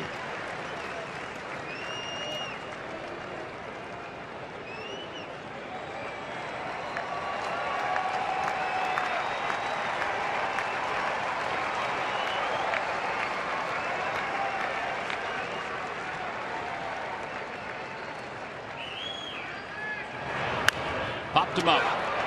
Michael Franco toward the left field line. Side is retired. No runs, no hits, and 1 man left. We play 5.5 here in Philadelphia. On to the bottom of the 6th. Phillies and the Dodgers tied at 1.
by Xfinity, the official entertainment provider of the Philadelphia Phillies. And by Nissan. Choose Nissan today for great offers on our most exciting lineup ever. Shop Nissan.com. Bottom of the 6th inning. It's a 1-1 game. The Dodgers and the Phils. Dodgers with 7 hits. Phils with 5. Phillies have left 4 so far through 5 innings. The Dodgers, meanwhile, well, they've left 9. It'll be Franco, Jeff Francoeur, and Ryan Howard against Alex Wood, who is at 77 pitches as we begin the bottom of the 6th. 1 ball, no strikes to Franco.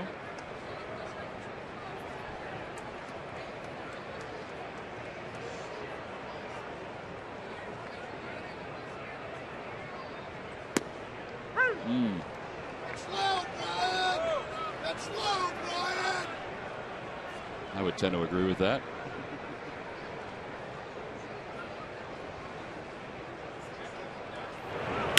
In the air to left field. That's well hit. Going back on it is Ethier. Back toward the wall. He's got room. Makes the catch.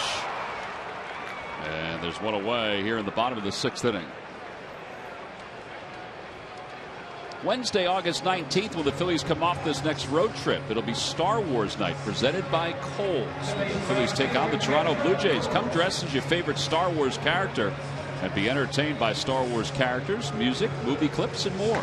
Go to Phillies.com/theme nights for more info or to order your tickets. That one is floated out towards center field, and it'll drop in front of Peterson, which means we can stay down here for the rest of the game. Jeff, right before that at bat, said, listen, if I don't get a hit here, then I want you guys to go back up top to the booth. Because he has been interacting with us while he's been coming to the on deck circle. And he looked kind of serious. He did say, put me down for 1 duck snort, didn't he? Yeah, hit by pitch, duck snort. Yeah.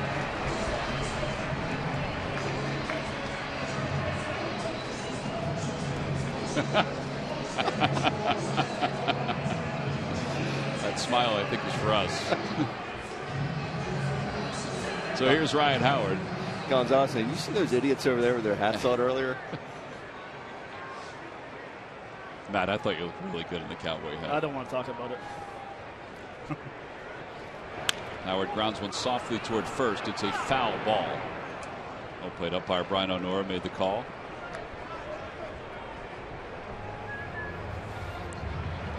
Well, Jared Eichhoff made his first start since coming over from the Texas Rangers for Lehigh Valley tonight. 6 innings, 6 hits, 7 strikeouts, 1 earned run.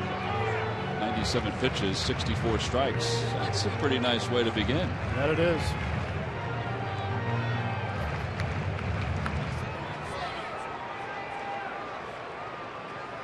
No balls, 1 strike to Ryan Howard. Out front, 0-2.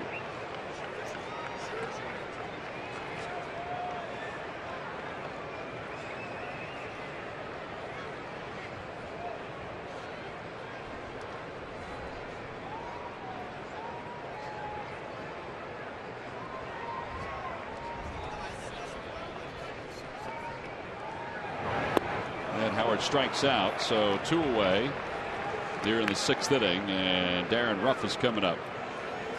That's 8 strikeouts for Alex Wood.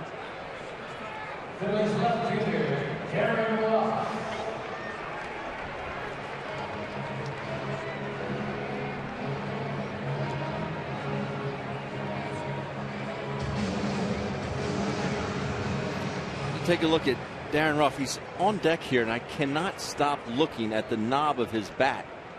It's slanted. I've never seen it before. I told Matt his first about, I said, look at that knob on that thing. It's slanted. I guess he wants to keep his bottom hand in such a position. And it's almost like the knob of a cane or like a fishing rod. Yeah. It's slanted. I thought Jimmy used that bat at one point, whether it be last year or the year before. I don't know why. I thought I saw it in the bat rack. What does that do, you think? You guys got any theories on what it does besides the hand where it wants to be positioned? The only thing I can think of is he wants to keep that bottom hand in such a position he thinks he can get into a power position. You take a look at that thing. You can see exactly what I'm talking about. It's technically an axe handle. Very unique. Exactly right. So he wants to keep his bottom hand. He thinks having that knob can keep him in the most powerful position. The way that knob is cut out at the axe type, that's how I held a bat. A lot of guys would take the hand and put it down at the very bottom of the knob of the bat. I always had mine like I was pretending I was casting like a fisherman, and that's how I always had mine at an angle as well. For some reason, it just allowed me to be able to use my bottom hand more and have a little better whip. It's interesting. I don't think we've noticed it before, but Darren. I never have. 3-1 pitches, cut on and missed. It's 3-2. Came back with a changeup, 3-1. I noticed bats. I wish to pick up everybody's bat and just see what models they used. You know, check the grains out on it. I was just something I just always did as a catcher. I'd break them from time to time. Francoeur will be off and running on this pitch. And that one's grounded toward the hole, and it's a base hit past Guerrero into left field. Francoeur stops at second. So the Phillies have the go-ahead run in scoring position. And Freddie Galvis, who does have a hit tonight, will be the batter. Well, Chase Utley tonight, 1 for 4 with 2 runs scored. The Reading Titans played at the Trenton Thunder today.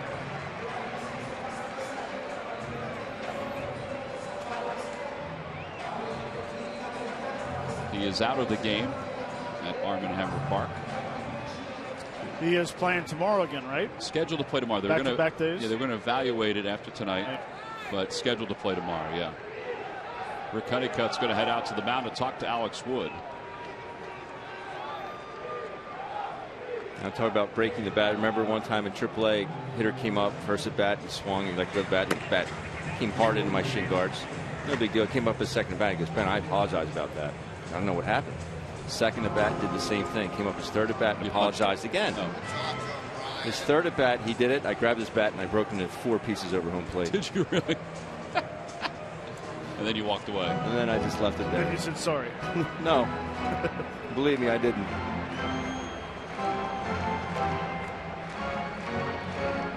Brian Honora is going out to chat with Alex Wood. You saw Peralta warming up in the bullpen for the Dodgers.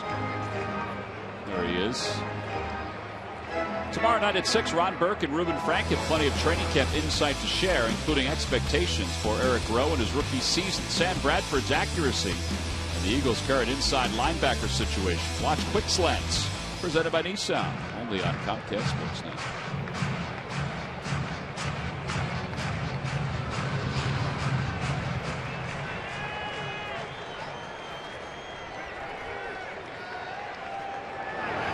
Freddie Galvis takes one at the knees. It's 0-1.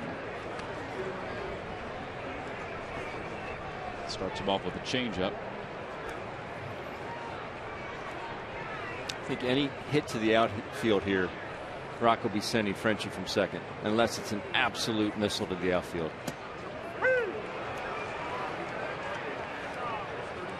That was a breaking ball. What are you thinking here if you're Freddie Galvis now? Change up and curveball the first 2 pitches. I don't know. I mean, you got to go look for a heater, then adjust. Well, he gets the heater. It's Tapper to the right of the mound. Wood has it in time, and the side is retired. No runs, 2 hits, and 2 men left. We've completed our first 6 innings here at Citizens Bank Park, and we're still tied at 1.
It's time now for your Delaware Valley Honda Dealers game summary here at Citizens Bank Park.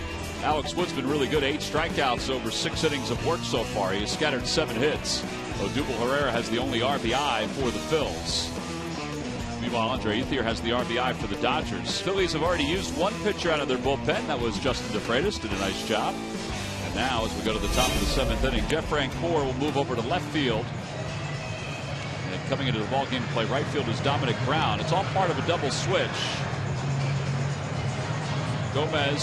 Jenmar Gomez comes in 0-2 with a 2.09 ERA. So Jenmar will bat in Darren Ruff's spot, and Dominic Brown will bat 9th.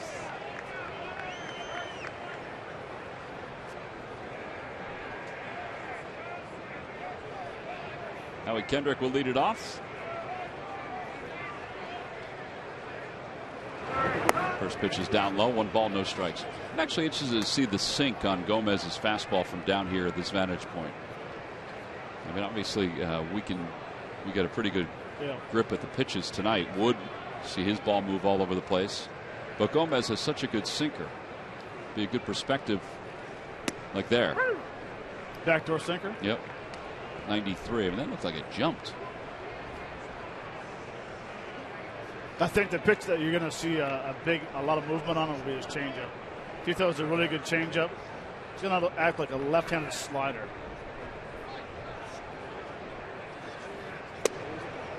There's a changeup. So 1-2. Toyota Major League Scoreboard. Last night it was Adonis Garcia who won it for the Braves. Tonight it's Matt Duffy that's helped the Giants to a 2-1 lead in the bottom of the 7th. Giants 3 games back behind the Dodgers in the National League West. That's going to come down to the wire, it seems. We talk about Jock Peterson and Mike Franco and Odubel Herrera and Chris Bryant. How about Matt Duffy when you're talking about Rookie of the Year possibilities? Hitting over 300. Where did he come from? Amazing, isn't it? He really impressed me in that series out in San Francisco before the break. Chopper back toward the middle. Galvis gets to it. Behind the bag. Has to hurry. In time. 1 away. Nice play by Freddie Galvis. I applaud that effort. Tremendous play. Now, Don Mattingly is having Tim Wallach go to the phone. This one looked like it was pretty clear, but did his foot come off the bag or not? They've decided that it's not worth a request for a review. I'm telling you, every close play or any play that you think should go in your direction, you're going to have the pause hand up there, holding the game up, and then say, okay, never mind. Should be able to do that maybe 3 or 4 times in a game, and that's it. Well, Don Mattingly should know a thing or two about a first baseman coming off the bag a little early. Yeah, he was one of the best at it. In a good way. He was one of the best at it. Oh, yeah, it's the proper way to cheat. If it's going to be a bang-bang, you come off just a hair early. 1 ball, no strikes to Gonzalez. That one is blooped out towards center. Odubel's not going to get it. It's his 2nd hit, 3rd time he's been aboard. These lucky fans are tonight's Citizens 7. They were each to receive a prize pack courtesy of Citizens Bank. Good banking is simple, clear, and personal, and that's helping you bank better. Citizens Bank.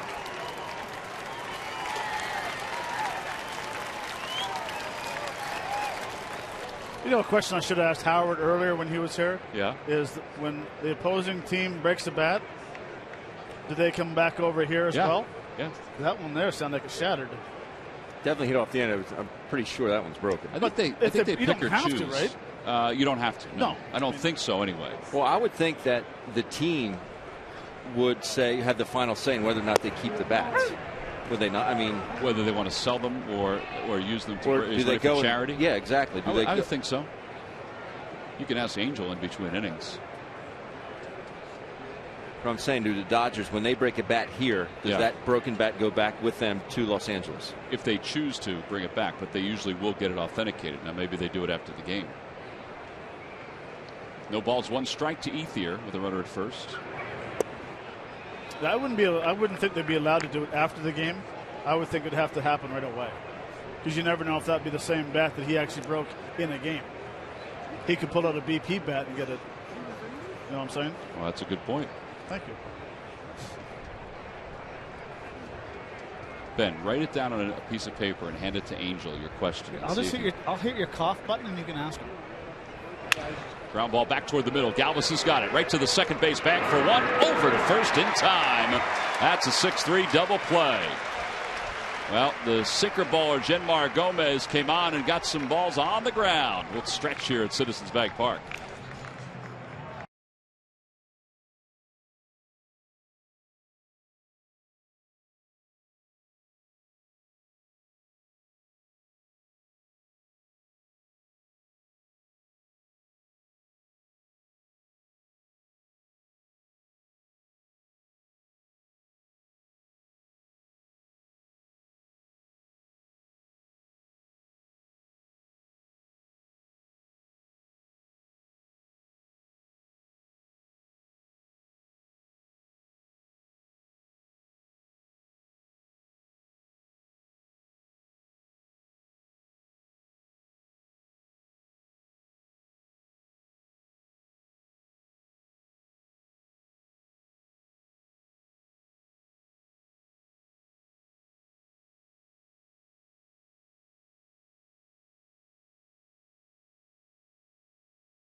Down in the Diamond Club. WB Mason offers the brands you love, like Swing Line's huge selection of laminators and shredders, whether you're preserving your best work or safely destroying your most confidential documents. WB Mason delivers a cut above the rest. Who but WB Mason? Well, the folks down here have been outstanding. The fans have been great. Of course, all the folks that work down here, including Cheryl, who's been our hostess down here. We were just presented with some Federal donuts. It's always nice to have some Federal donuts, boys. Carlos sends one in the air deep down the left field line. It is foul. Now that's a perfect vantage point.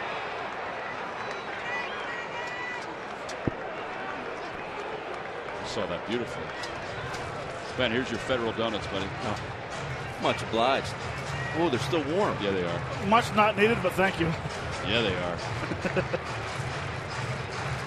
Oh, Lord. I had some donuts today down on the beach. Good thing I walked that golf course yesterday. Yeah, so you sweat it out. That's right. Chopper right side. Kendrick can't get it. It's off his glove.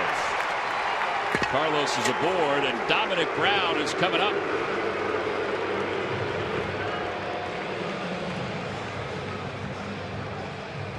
Dominic up for the first time.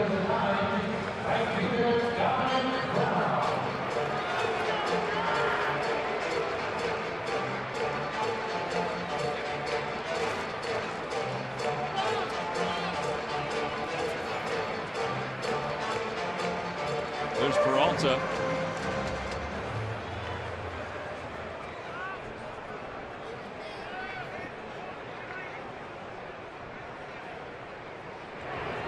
Dominic takes high, a high strike, I should say, 0-1.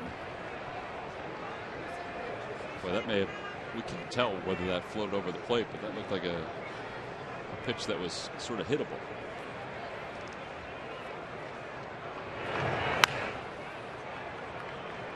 Oh, 2. I know you're not looking for a first pitch slider to hit. But that one almost looked like it was so good. Why not pull the trigger? Game 1 of a 3-game series, the Phillies and the Dodgers.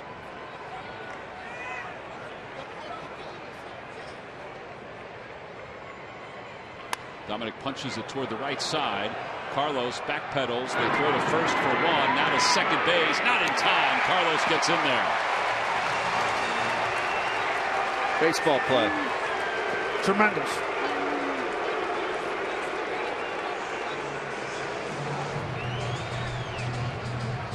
So he froze enough where he forced Kendrick to make the throw, but wasn't far enough away where he couldn't get to second before right. the thing. And the bottom line is what you want to do is he does a nice job coming towards him.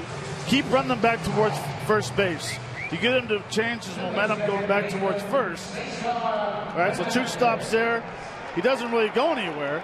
See, he was too worried about getting the out at first base and not keeping Chooch off second base. So you run him back a little bit. All right, so as he's running back towards second base, back towards first base, then you throw to first base. Now you have him cold turkey at second base. All right, well, this is kind of interesting, I think, to walk Cesar Hernandez intentionally. Now, you do have lefty on lefty, but even if you get through Odubel, you have Michael Franco to deal with, but it will be with 2 outs. That's if you get through Odubel Herrera.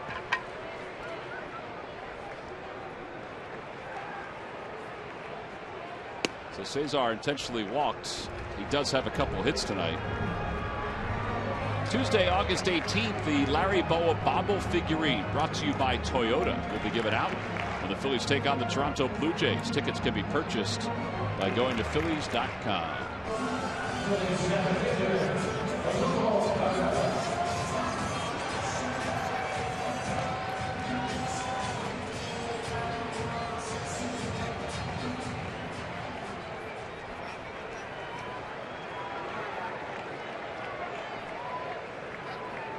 Odubel is 1 for 3. He has an RBI double tonight. That was back in the 3rd. He struck out and he's grounded out to second.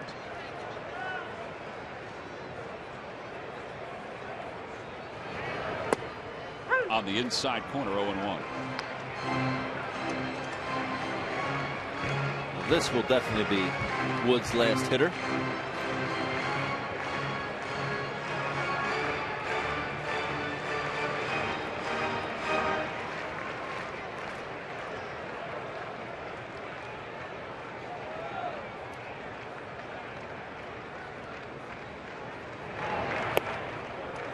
Take 1 ball, 1 strike.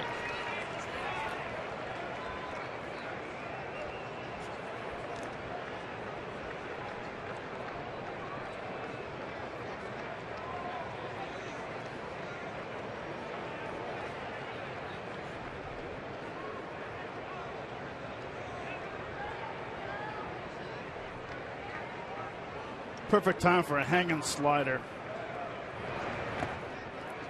Change it.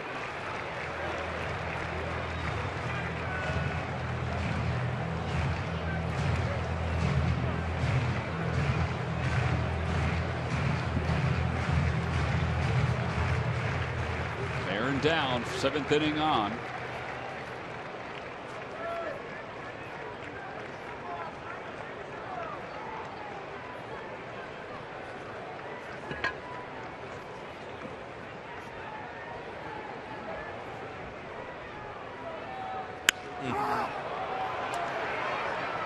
Mad at himself there. Just tell by the way out at the top of the bat. Well, you get that one that you're looking for and you know you're going to see at some point, meaning that slider. You get the one that's a good one to hit and you miss it. You're going to be frustrated.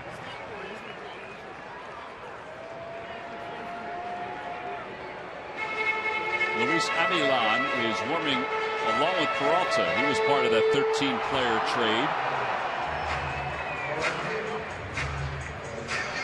What happens when you make a 13-player trade? Do you call back after you agree on the player and say, hey, listen, can you throw so-and-so into that deal also? Good question. 13 guys. 3 teams, 13 players. Well, how would one team feel if they're asking for too much and then the other team gets gets the short end of it, they don't end up getting the players that they want. Yeah.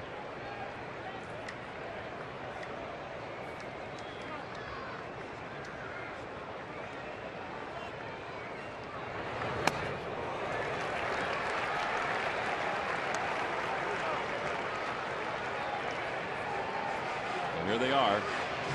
Jim Johnson's in the bullpen. Avilan's in the bullpen. I liked Paco Rodriguez. He's going to the Braves. He's recovering from Tommy John surgery.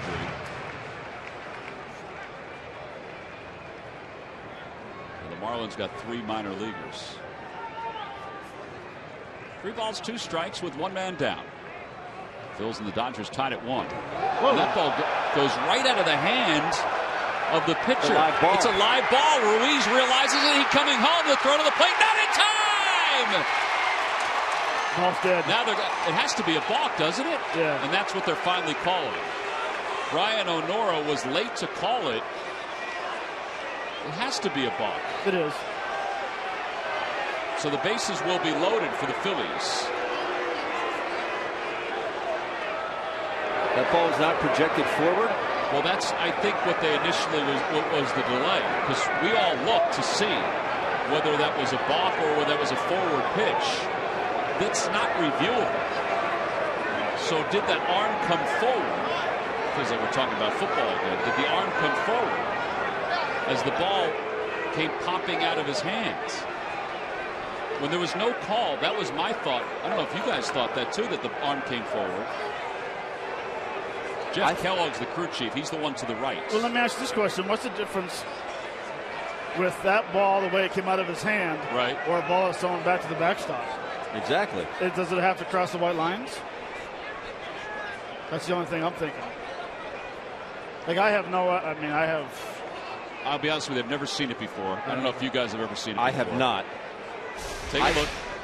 I mean, this just slips out of his hand. There goes the bar of soap right there.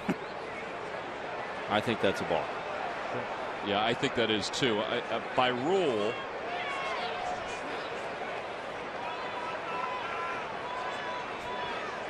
right there, he starts pointing before he starts to get to home plate.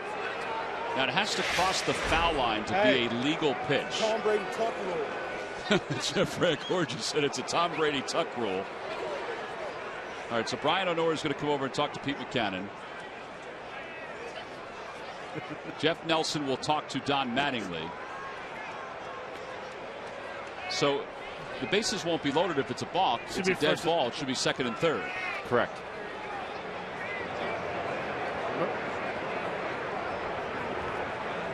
No, if they're calling that a balk. Would have been ball 4, though, correct? Ball 4, so it should be bases loaded. Would have been ball 4. Well, that's what they're explaining. See, now in college basketball, normally the referee will walk over to our table when we're broadcasting a game. Do you think that Brian O'Nora or Jeff Nelson or somebody will come over and explain it to us? No. I have to admit, I've never seen it before.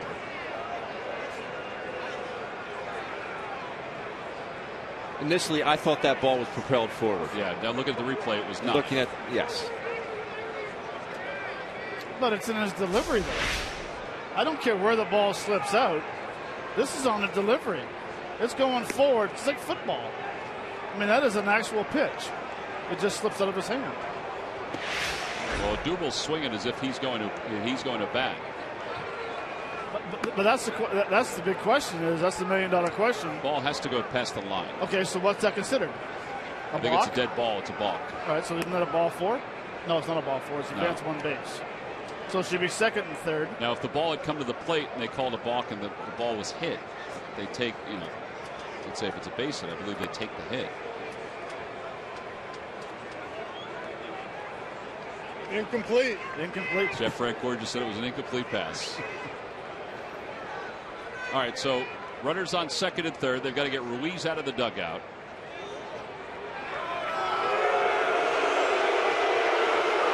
Love the heads up base runner by Ruiz. Very was heads awesome. up. And just so you know, the fans here are not saying too much. So it's 3-2 with 1 out.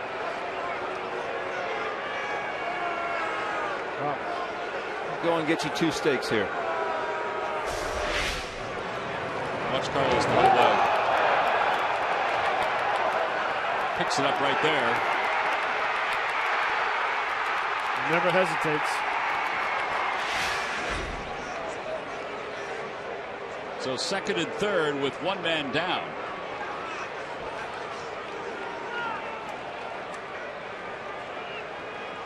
Dodgers are playing the infield in halfway up the middle. Ball four. You know, there are things, I mean, we talk about this all the time. There are things that happen in the game of baseball. You guys played it for a long time. I've been broadcasting for a long time that you've never seen before. I mean, that would go down to something that I've never seen before. I've never had it. Particularly the situation. 3 balls, 2 strikes. You know, runners on first and second. Well, apparently no one else has, because there was a lot of questions going on. If Chooch would have known that he couldn't have scored from second, yeah, he would have stopped at third. Yeah. So it's a play you'll probably never see again. It's different. Pitching change. Alex Wood's night is done. Bases are loaded with one man down. We'll be back after this.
With one man down and the Phillies have the bases loaded, it's now time for you to tweet your strongest fan photo. Use hashtag #PhillyPhotoDataStrongFan, and you just might see yourself in an upcoming broadcast. Brought to you by T-Mobile.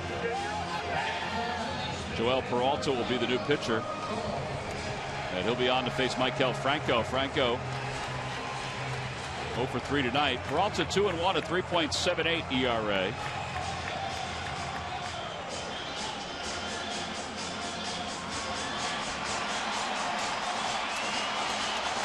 And the scouting report on Peralta, nothing overpowering. He will hit 91, 92 at times.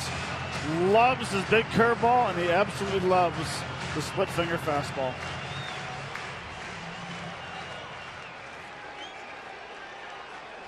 Well, he certainly takes his time coming to the plate. Dodgers will play the infield at double play depth. Yeah, set your stopwatches. First pitch coming to Franco. He went to the wall his last time up. 0-1.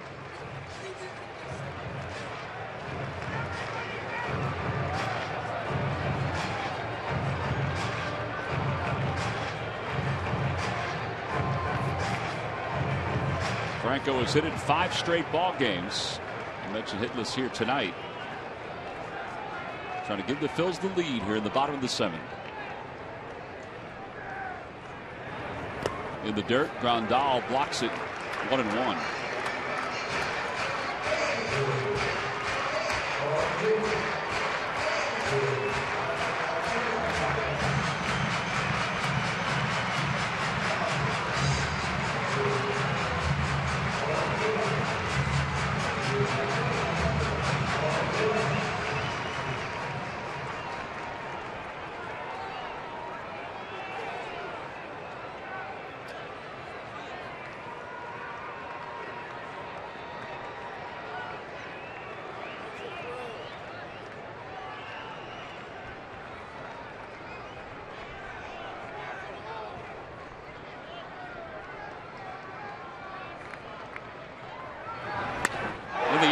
field.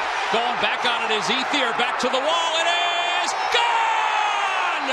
Grand slam, Maikel Franco! And the Phillies take the lead. It's a 5-1 ball game here in the bottom of the 7th inning. You hang it, I bang it. Man, oh man, did he crush that one. He thought he had the last one that went to the wall. That one, just a little extra strength. And it makes a winner out of Angela Biscardi at Mays Landing. She's won $200. And her McDonald's home run jackpot. Way to go! That was pretty cool to watch that flight of that right here. I like 4-pointers. 4-pointers are cool. I like a hanging off speed pitch and being crushed to left field. And I like the excitement shown as well. There's Frank Core. It's 0-1. Fans want a curtain call.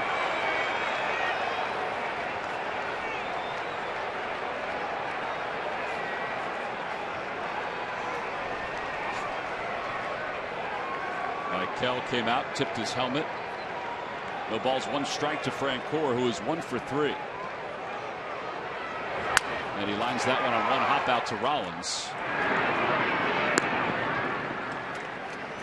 That one's going to get authenticated. Oh. Tucker's picking up some pieces. Just look at the location of this pitch. That pitch is coming in, and the only thing that ball, I mean, Maikel Franco could see on that ball, it said, "Hit me."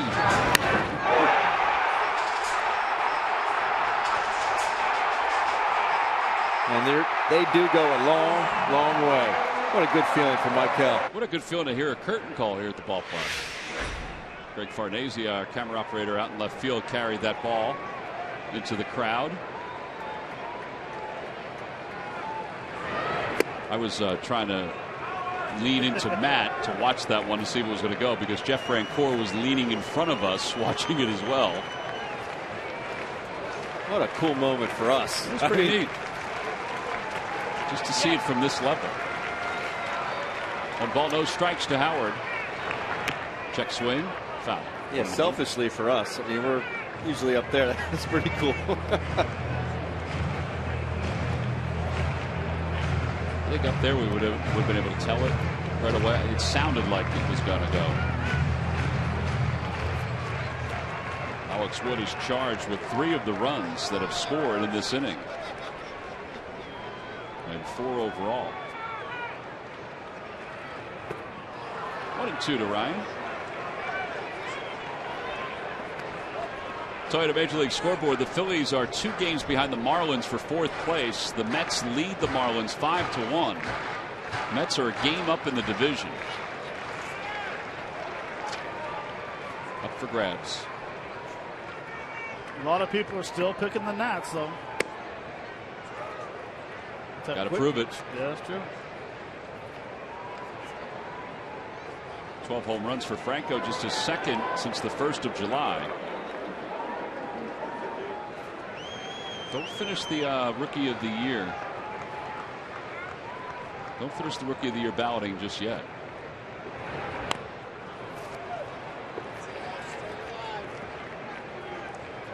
I mean, we have 2 whole months of baseball to go.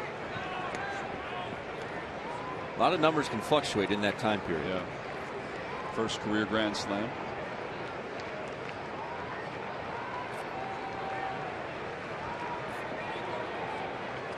That is one he will never forget.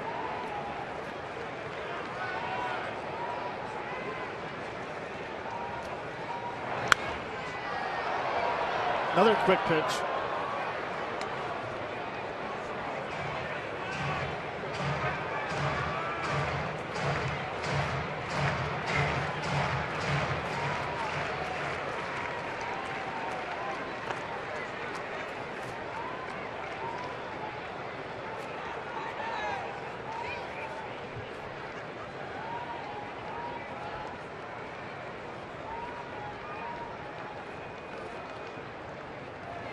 And Howard strikes out. 91-mile-an-hour high fastball. Side is retired. But Maikel Franco has made sure the Phillies have a lead as we go to the top of the 8th inning.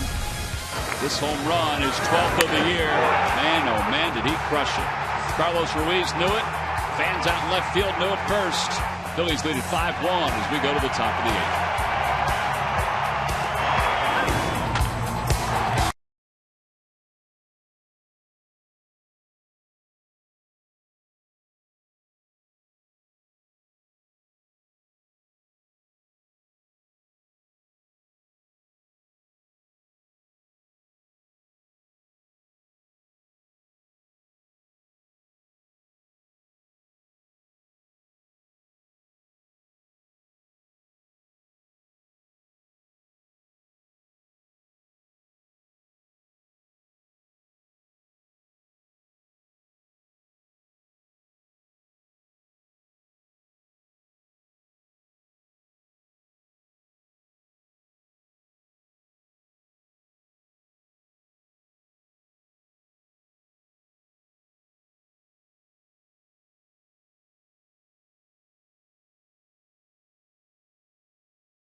Baseball is brought to you by WB Mason. You can't go wrong when you buy right. And buy Chevrolet. Visit your local dealer at ChevyDealer.com.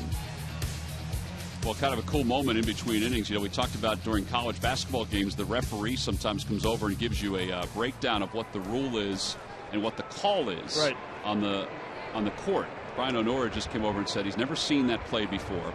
So the second base umpire, Mark Rippinger, is the one who called it. And if the ball had gone across the white lines, which we had mentioned, then it would have been a live ball, basically. And Ruiz could have scored as Grandal greets Gomez with a bloop single to left field. And the Dodgers have the leadoff batter aboard here in the 8th inning. And that bat will be broken. He's broken, so it'll be authenticated. There's Mark Rippinger. He's the second base umpire.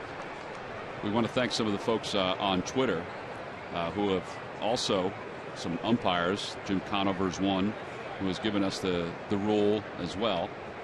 I wonder how many have seen something like that before. Well, Brian said he's seen it before, but with nobody on base. Nobody on base. Right.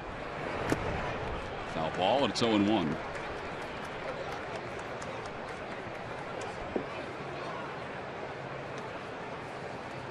Yeah, it was nice of him to come over and explain that. Brian O'Nora, he's a veteran umpire.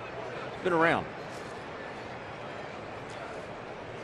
For being in as many ball games as he's been in to not see it, it's got to cross the line. Good call by you, Matt. Puig tonight is 1 for 3. He's grounded out, singled, and flied out to left. Franco, low throw, handled by Hernandez. The out is recorded at second because the play was on the exchange. Now, Don Mattingly will probably say, hold on a second. They're going to look at that. Grandal thinks that he's safe. It did look like he was trying to take the ball out of his glove. Nice play, first of all. Short hop, low throw, but that's on the exchange. Yeah. Matt, here we go again.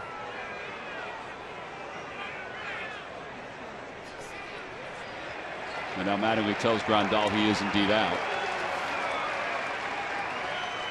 So 1 away here in the top of the 8th inning. Jock Peterson's coming up. Alberto Callaspo's out in the on-deck circle to pinch hit for Alex Guerrero.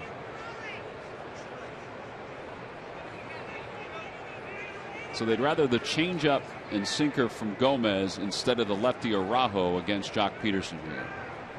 Would you guys agree with that? If his sinker's on, I do. Which has been pretty good tonight. Runs outside 1-0 with the changeup.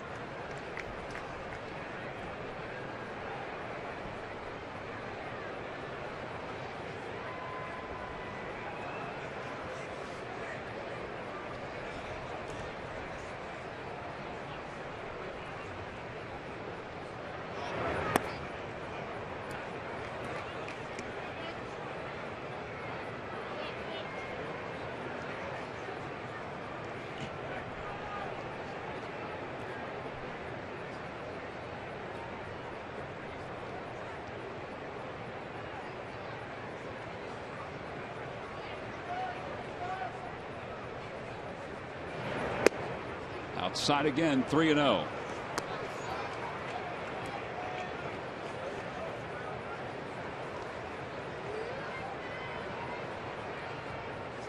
Has he swung tonight? I think he may have fouled one ball off. One ball.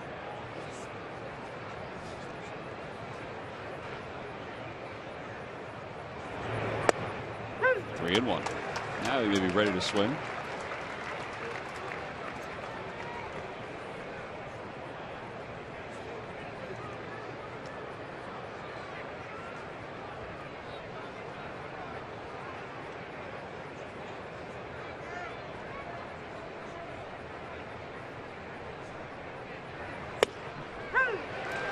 Boy, that's a good pitch right there. It's a good pitch, and walking 3 times, you get in that take mode, where at times you kind of lose your aggressiveness and you swing.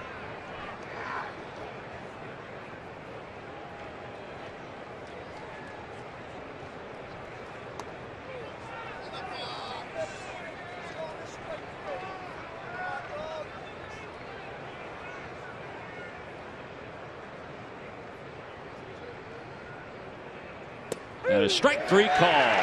There's take mode again. He's not happy with that call, but maybe he's not happy with himself, because from here on the first base side, ground level, that looked like a strike. Brian Honora just said something to Peterson. Peterson said something to him. There's Alberto Callaspo.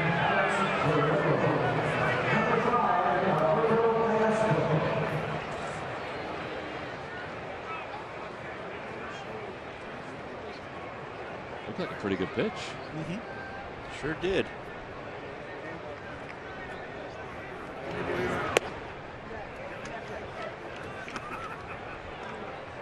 Callaspo hitting .242. He, like Alex Wood and a couple other Braves or Dodger players, started the year as a Brave.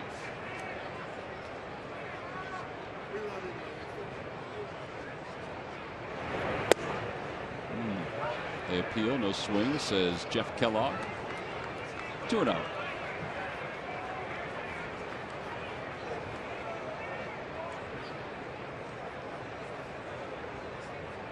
It's kind of like a reunion for him, isn't it, Callaspo? Yeah. All the players coming from the Atlanta Braves and joining them.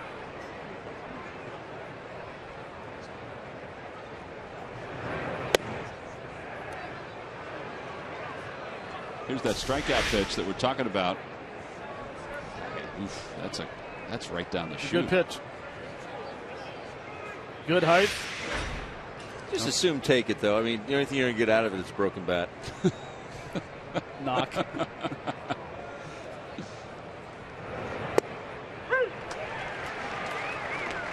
No surprise here, Callaspo pinch hitting after Guerrero's start with his 3 punch outs for the hat trick. Hey, where's the fanatic with that sombrero?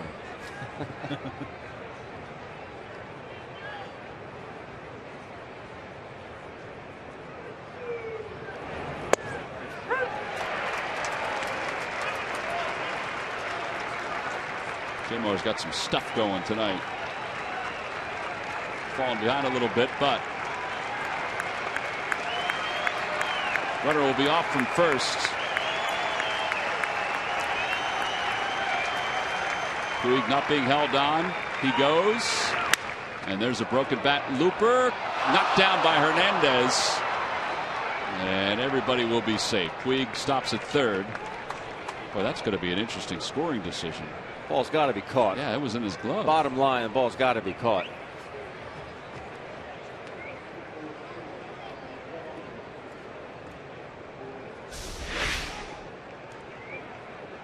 He just got his feet tangled up. You know, his timing was off the way he had his footwork going. He actually came in on it first, didn't he? Yeah, a little bit. He's had a tough time gauging how deep the ball was going to carry. It kind of just floated on him.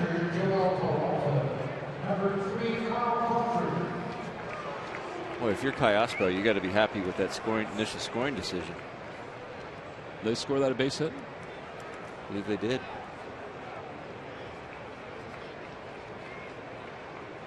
McClure heading out to the mound.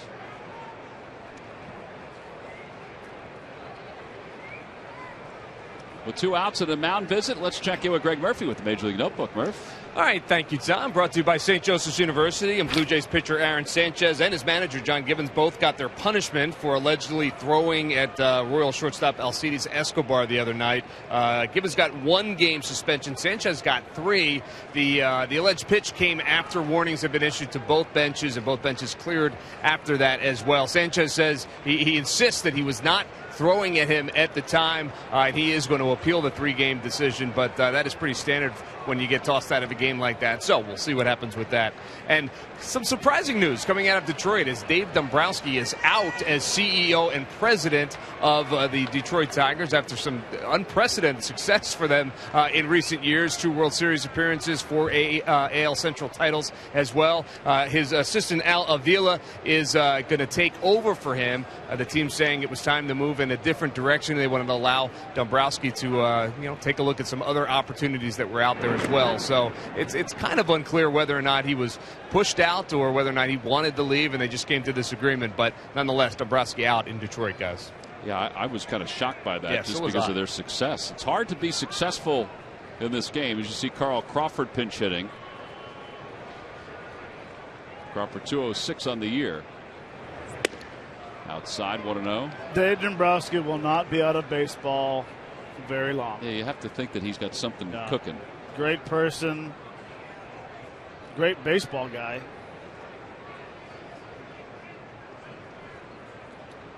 And they've had success. Swing and a miss, 1-1.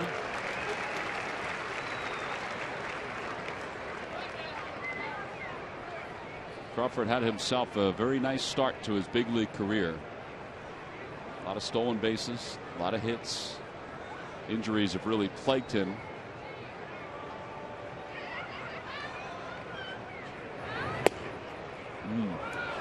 One ran outside, 2-1. See, if you're missing off the plate that much, and I noticed that especially when I was behind home plate, the radar gun, you might want to have Chooch maybe set up a little bit more on the plate so that ball has a chance to catch a little bit more plate. If you're getting that much run out of it, maybe give him an opportunity to catch more plate. That one's going to slice down the left field line. That'll be in for a base hit. Puig will score. Going to third base is Callaspo. He'll be held there. It's a pinch hit RBI double for Carl Crawford. So a run is in, and now runners on second and third for Jimmy Rollins, who comes up representing the tying run. And here comes Pete Mackanin. And he's heading out to the home plate umpire, Brian O'Nora. So it'll be a double switch. It's Ken Giles who's warming up in the bullpen. So Giles will be brought on. Jordan Danks is heading into the game for Jeff Francoeur. Phillies lead it by 3 here in the top of the 8th.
Brought to you by Coors Banquet.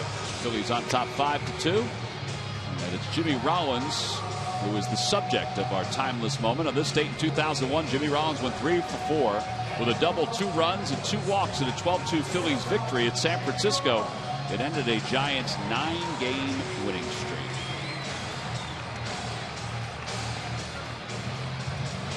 Well, let's hope that Jimmy Rollins does not have another timeless moment in him.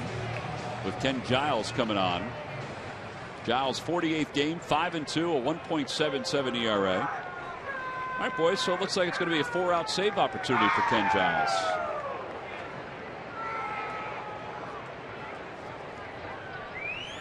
Runners on second and third.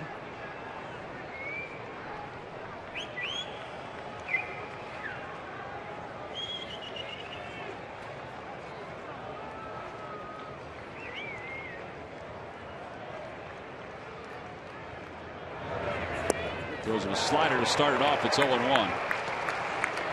That gentleman is nasty. Jimmy was trying to get the head out there on the heater. Was.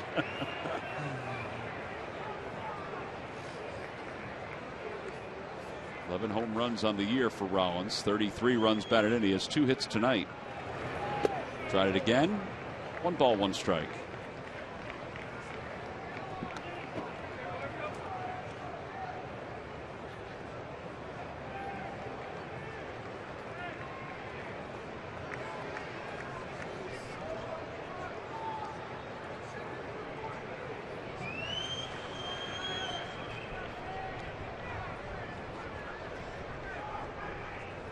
So a good old fastball away. Let him hit a big fly ball to left field. Don't give him no opportunity to pull a ball. And throw a slider again. 3 straight sliders. It's 1 and 2. You know, and this is a very nice slider.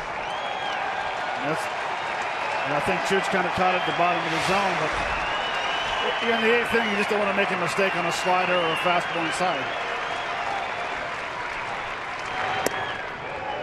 99 on that fastball. Do you agree, Ben? I mean, I know he's got a very good slider, but there's always that chance of hanging the slider. Or worse yet, throwing one down and in. Right. To a lefty. Yeah. I'm just thinking, is Jimmy going to be able to hit a home run opposite field? There you go. Just trying to stay alive. He spoils it foul. 2-2 to J-Roll. Yeah, you're right, though. In this situation, you have to make him beat you opposite field. Exactly. And I'm a firm believer, and I don't care who it is or what team it is. If you're up to a certain point and you have the tying run at home plate, he better beat you opposite field. Because if you throw a fastball inside and he hits a home run to right field, well, I threw a fastball inside. Well, you know what? He hit it to his strength. That's what Jimmy's power is to right field. Everybody's set to go. The 2-2 pitch. Ride it up high, 100-mile-an-hour fastball, and it's 3-2. Callaspo's over third. Crawford's at second. Howie Kendrick up next.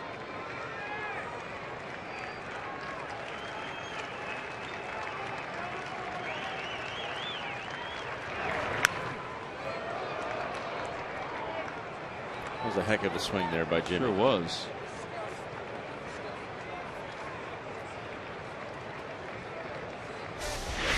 And this is pretty much center cut. If Jimmy does make it out here, that's one that's going to haunt him this evening.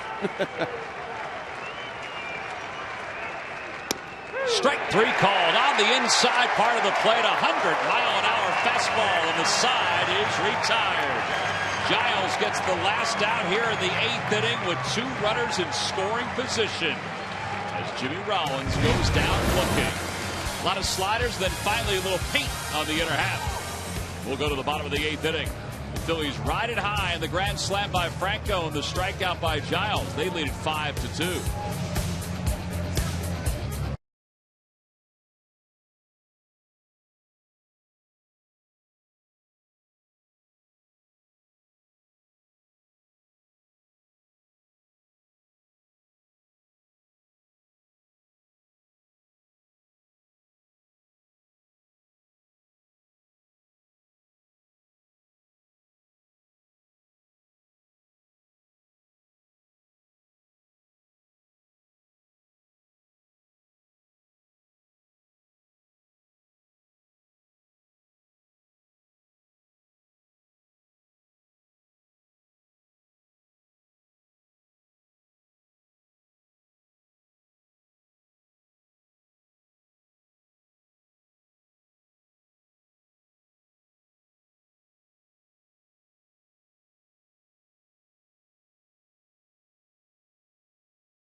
For the Dodgers, 5-2.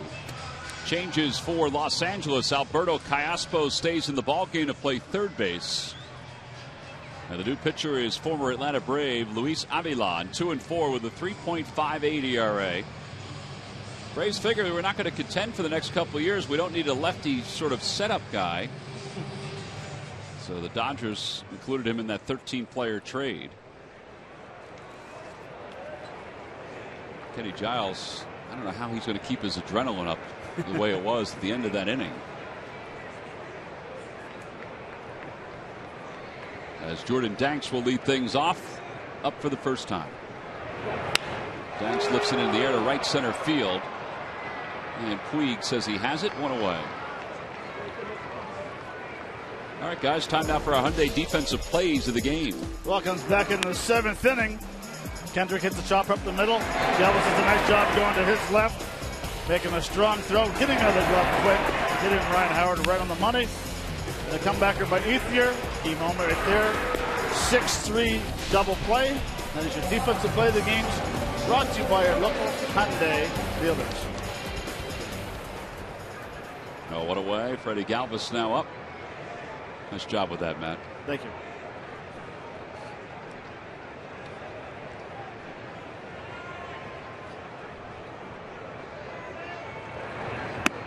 Galvis takes outside, 1-0.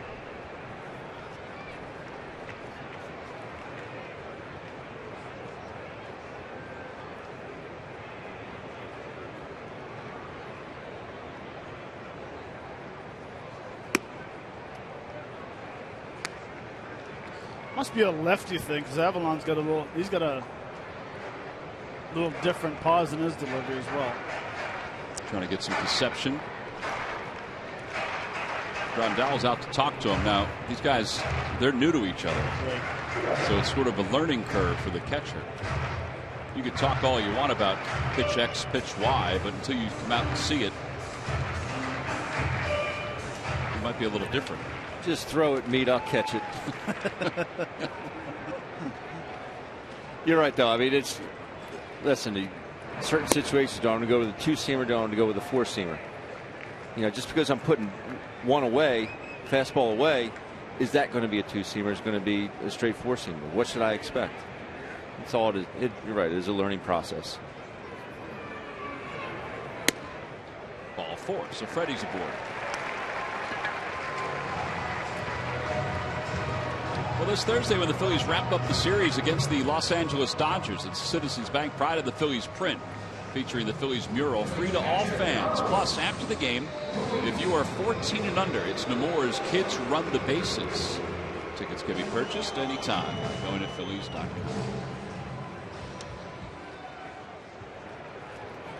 Carlos Ruiz has scored a run tonight. He is singled. Carlos has been busy on the base paths. And Carlos is due for a long ball. Well, this is the team you would think he would do it against. A 304 lifetime hitter against the Los Angeles Dodgers.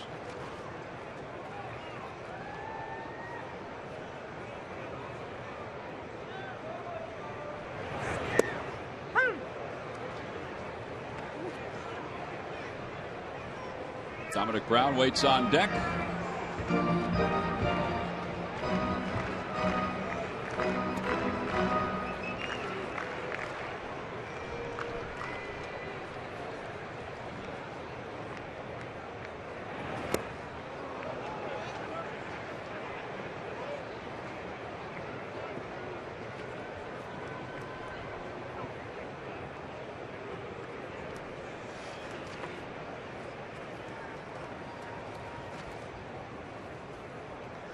There's Dom.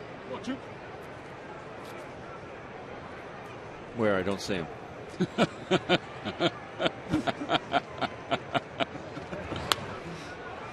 it's popped foul down the right field line, out of play. That's a good one, Ben. You like that one, huh, Matt? I did. You almost got me. I was like, he's right there, dude. Where is he? Have the hitters been blocking your line of sight at all? Every now and again, but I tell you what, I really am enjoying myself. Not that I don't normally with you fellas, but this is a joy.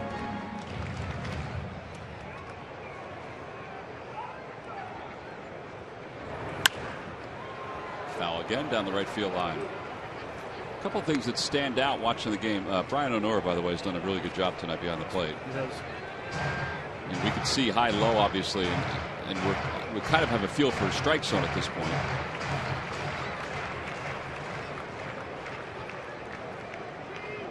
The other part of it too is that the ball does get on you pretty fast. Popped him up. Adrian Gonzalez, foul territory. And there are 2 outs. I think the other thing that you kind of take for granted too, I don't know if you guys feel this way, I know I do, is bat speed. Like watching the bat speed, even on, let's say, Ruiz's pop-up, just how quick he got it through. I mean, it still isn't as quick as, let's say, Cesar's swings or Maikel Franco's home run, but he still got that through pretty fast. Well, I mean, that's interesting that's what you notice. You know, for me, I notice what people do on the on-deck circle. So I think that's where what you do on the on-deck circle prepares you when you step in the batter's box. I honestly do. You're facing left-hander. You know, Caesar's he's getting loose right now by swinging the bat. Yeah. You know, and some guys have that way of getting ready to hit. Some guys like to get in the hitting position and try to get your timing down. Darren Ruff, that's what he does. He gets his timing down, striding into the ball.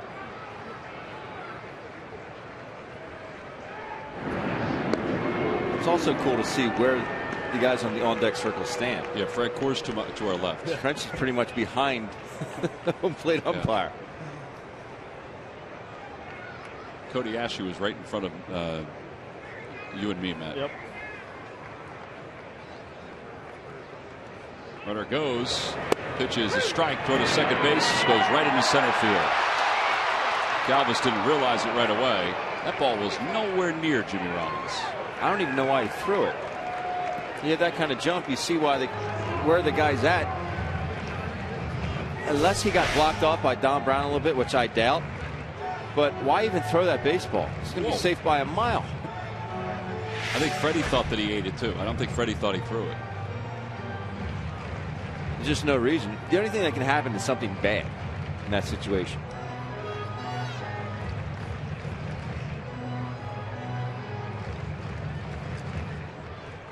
No balls and 1 strike to Brown. By the way, the last thing that I noticed when Ryan Howard is up and he's swinging that big old metal sledgehammer handle, that I was fearful that it was going to come out of his hand and hit you right in the head, Ben. Could you hear it? I could.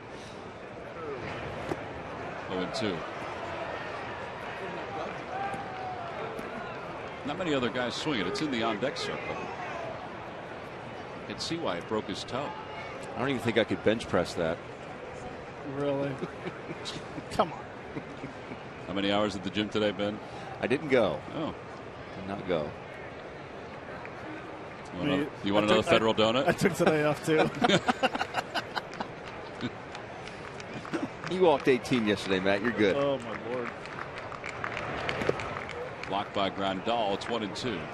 I tell you one thing that I do watch a lot is their hitters, both sides, of how they get into that power position. You know, Dominic Brown not moving his hands today. You can really notice it from here. You know, Adrian Gonzalez, the way he has that upper body turned to where that puts him in that hitting position. You know, Dominic Brown's hands haven't moved from where they are right now.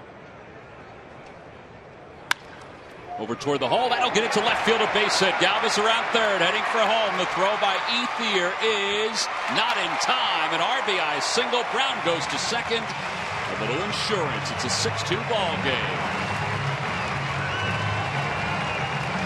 Now, I couldn't tell what Grandal was set up on this, but if you're going to shift on a guy that far, why are you going to pitch him the opposite direction? If this heater was indeed intended to be away, where do they think Don Brown's going to hit the ball? They haven't. I mean, it's a fastball away. And Jimmy Rollins is shaded so far up the middle, there's no way he's going to be able to get to that ball. And that's a great point. How many balls have we seen that Dominic Brown has hit in that hole this year? Since the All-Star break, he's hit a ton and gotten hits out of it. And good base running going to second base. Absolutely. Well, now Cesar Hernandez, who scored 2 runs tonight, taps one foul. Come on, Ben. Come on, Ben. Come on.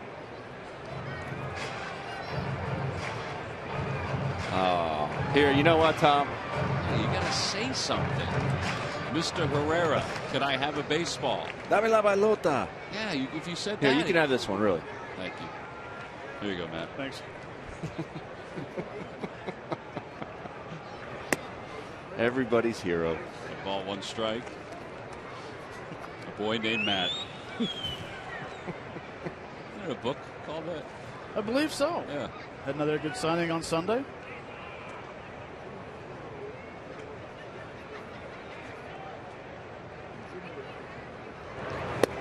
Good pitch. 1-2.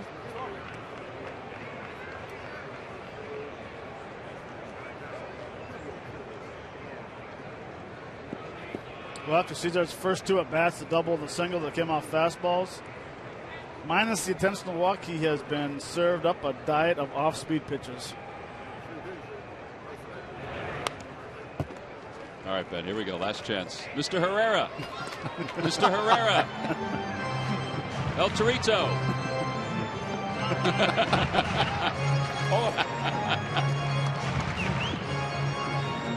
It's, to give you a little hint, it's Oye.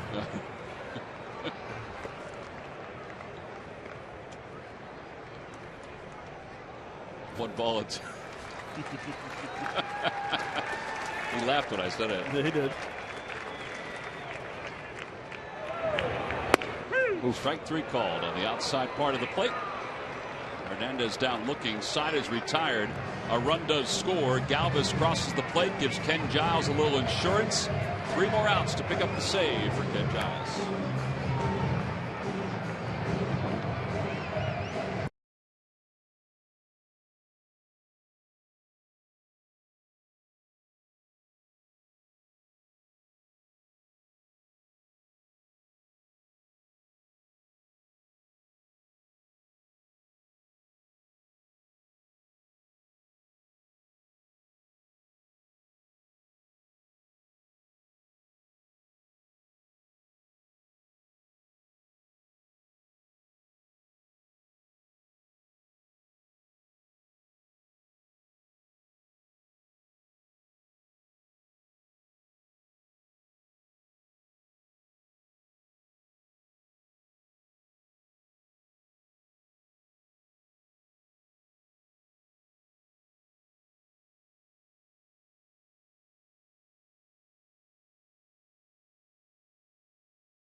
Well, here at Citizens Bank Park, we have certainly enjoyed our announcers on deck ball game between the Phils and the Dodgers. We still have 3 more outs to go. We're in the top of the 9th inning. Ben's got Yasiel Puig's bat. There you go. No, this is Adrian Gonzalez. Oh, Adrian bat. Gonzalez. I thought it was Yes, Yasiel it is. Puig. It is a 35-31 and a half. 271 model. And it's broken, so It's Angel broken, so Angel's going to put a sticker on here in a second. Mm-hmm. And I was marveling at the grains on this bat. It's a good-looking piece. Well, it was a good piece of lumber. Lizard skin handle. Lizard skin, that's right. Yeah. Howie Kendrick leads Thank it you, off. Angel. Swing and a miss. It's 1-1, 95 on that fastball from Giles. He's got to get heated up again. So that answers a question about the visiting team bats. Angel told me they do come over. Yep. Angel authenticates them. He's authenticating this one right now. And then the bat boy will come back over, get the bat, and take it back to their dugout. It's an assortment of bats he's got going there.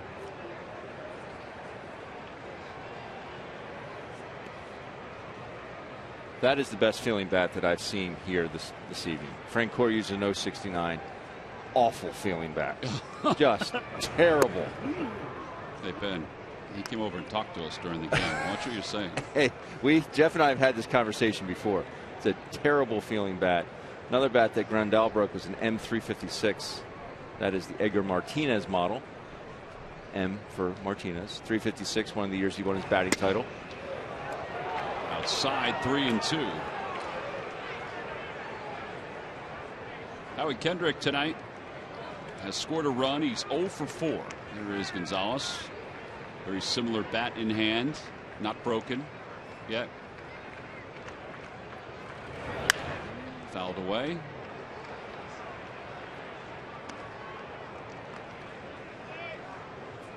Well, we have so many people to thank for all of this down here. Well, you're welcome. Thank you, Matt, for showing up and being part of it. Our entire crew, and they always do a great job. Yes. They really went out of their way for all the setup here. It's a totally different booth than what we have upstairs. There's ball 4. And Kendrick is aboard. Carolyn DiGiuseppe and the entire crew here at Citizens Bank Park helping get this area ready. Don't forget, coming up after the ballgame, Ricky Bowe will give his take on Jimmy Rollins' return to Philly. Coming up on Cure Auto Insurance presents Phillies Postgame Live. Adrian Gonzalez has 2 hits tonight. He's 2 for 3. A walk. So 1+ inning saves. Jonathan Papelbon and Luis Garcia have the 2 this year. Or is he fighting a lack of adrenaline right now? Is he trying to find it again? I mean, he's at 96, where he was at 99 and 100 when he came in. I mean, it could be. I mean, it's still a safe situation, so you'd think that he would still have the drive of getting closing the game out. You know, I mean, this is his first time going back out to try to save a game, a four out save. Now, he has gone more than an inning before, as you look at it right there. June 7th, June 28th, Giants and Nationals. A little different setup, though, being the closer. It's another test.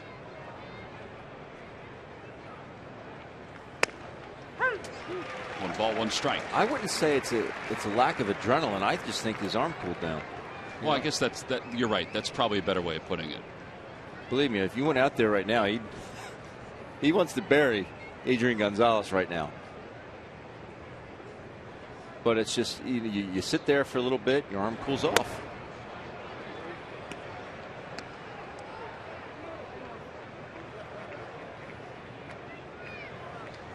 Phil's trying to take game 1 of this 3-game series. They took 3 of 4 from the Braves to begin this homestand.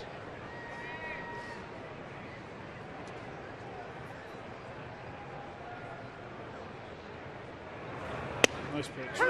Good slider. It was like a right-left slider. Yeah, good call by Chooch. He's been up in the zone with a fastball. Now he has to throw a slider, get on top of it, get out in front of it.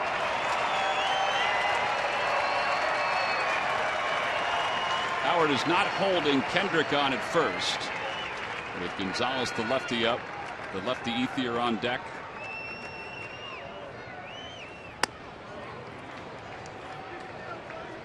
Every time the Phillies pitchers retire the opposition 1-2-3, which they haven't done tonight, Comcast will make a contribution to Phillies charities. Phillies baseball is brought to you by Xfinity, the official entertainment provider of the Philadelphia Phillies.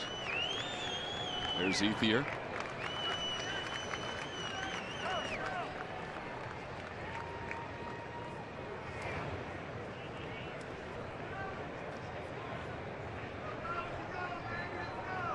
Usually hitters step out in that situation because they start thinking too much. If you're going to throw a fastball, you might throw a slider here. Goes fastball. He was thinking slider. 97. 1 away. Right on it. Second strikeout for Giles.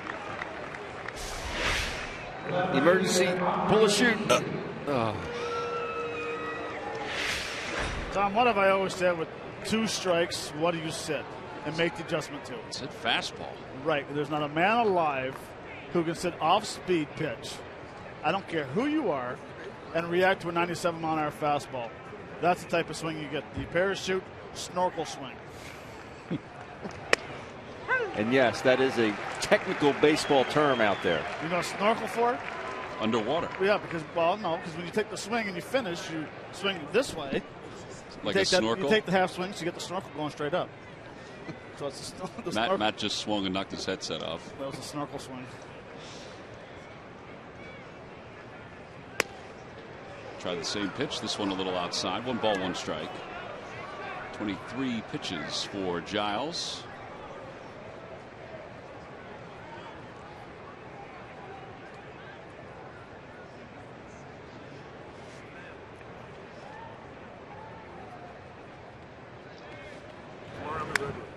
Another one. And this is also kind of a, I guess for lack of better term, experiment for Pete Buchanan, whether or not he can do this with Kenny Giles. As a close, we know Papelbon did not like to do it, but if it comes in that situation where you need an out in that 8th inning, can you go to the pen and get Kenny Giles out of there? And can he bounce back for the next inning? Yeah. Correct. And the next day. Out of play. Although I guess you don't worry about the next day. But you do think about that. Well, you'd have to. I mean, you figure by the time he gets out of this inning, he could be at 26 pitches. More than likely, he's going to be 30 plus.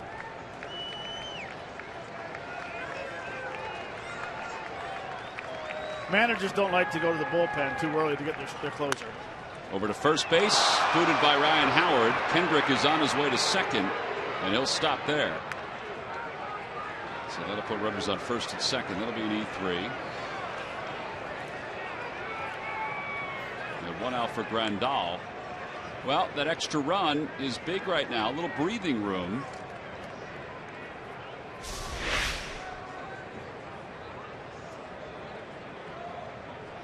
Didn't seem like he got his glove down all the way. Hit him off the foot. Yeah, I just think he just wasn't in an athletic position.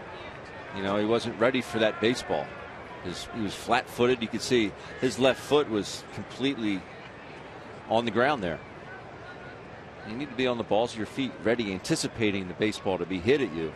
And I don't think he was in a position to make that play.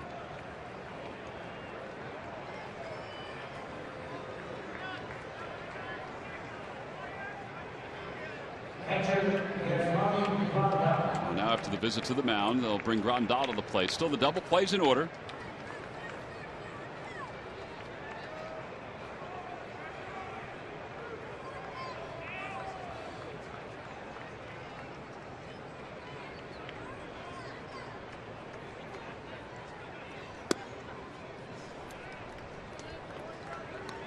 Well, they've got Garcia warming up in the bullpen. I think that's more for pitch count than anything else at this point. Yeah.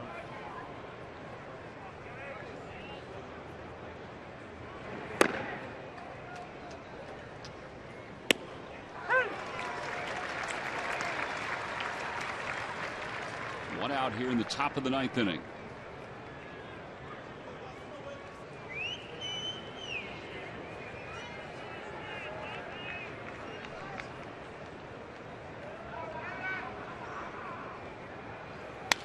That one's hit well. Out toward right field. Dominic Brown going back. He makes the catch right on the edge of the track. The runners do not tag. In fact, Ethier has to scamper back to first. 2 away. And Giles 1 out away from getting out of this and picking up the save. He's got Yasiel Puig to deal with. I will tell you one thing sitting right here, you know when someone clips it and when someone misses it. You can tell by the crack of the bat. That one here is right off the end of the bat. That Dodger fan in the background thinks you got it, but if you keep on going without swing, that's off the end of the bat. I thought there was a chance he was going to get off the wall. All right, now Puig, who has a hit tonight. He's 1 for 4 with a run scored. Starts him off with a fastball, 99, and it's 1 ball and no strikes.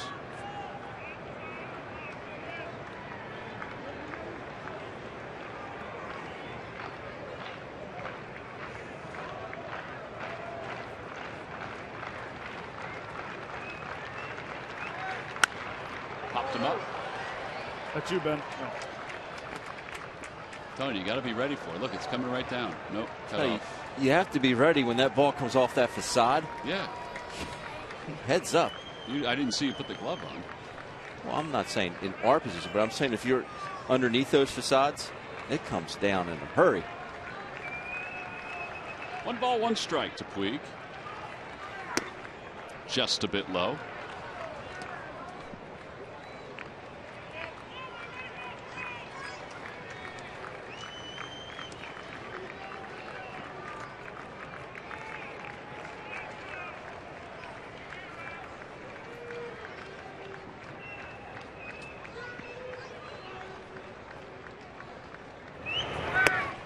Overpowered him, 98. Big swing, big pitch. 1 more to go for Ken Giles. Phillies try to take the first of this 3-game series, their 4th win on this homestand. And Giles trying to get a save of an inning and a third.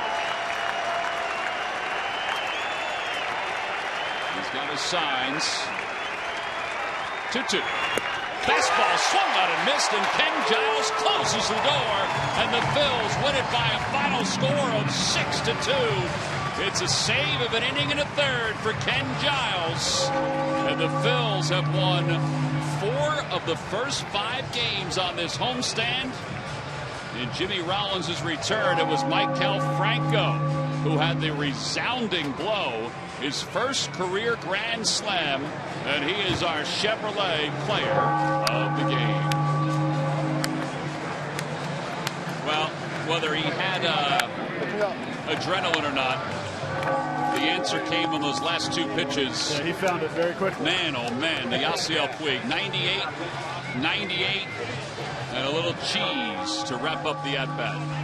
Here's our WBC delivery of the game. It is the resounding blow that we talked about back in the 7th inning. Hanging slider here. Michael Franco off Peralta and just stays inside the baseball, crushes this ball out to left field. Peralta beside himself. And Michael Franco is now with our Greg Murphy. All right, thank you very much, Ben. Yep, here with Michael. And, well, 1 hit tonight, but it was a big one in the 7th inning. It looked like he left something up. He hung something for you. No doubt about it, right? I mean, yeah, that was for me a great moment. Just 0 for 3, the first 3 at bat, and just try to make an adjustment with the pitcher. And that's what happened. He threw me a slider right there, and I just put a good contact there. Did you think the previous at bat that you had hit one, that you had gotten one out? I mean, the first one, I just hit it off the in a little bit. But this one, I hit it more better. And when I hit this one, I got that one. Michael, you guys continue to play good baseball. And you can't help but notice in the dugout, the energy level just seems to be getting better and better with each game. Would you agree? I mean, yeah, I agree 100%. That's what I want to do every single day. Everybody wants to do something. And that's what happened right now. I just go out there, play like a team, and just try to do something for my teammate, and that's what happened right now. Just come out there and just play the game the right way, and that's what happened.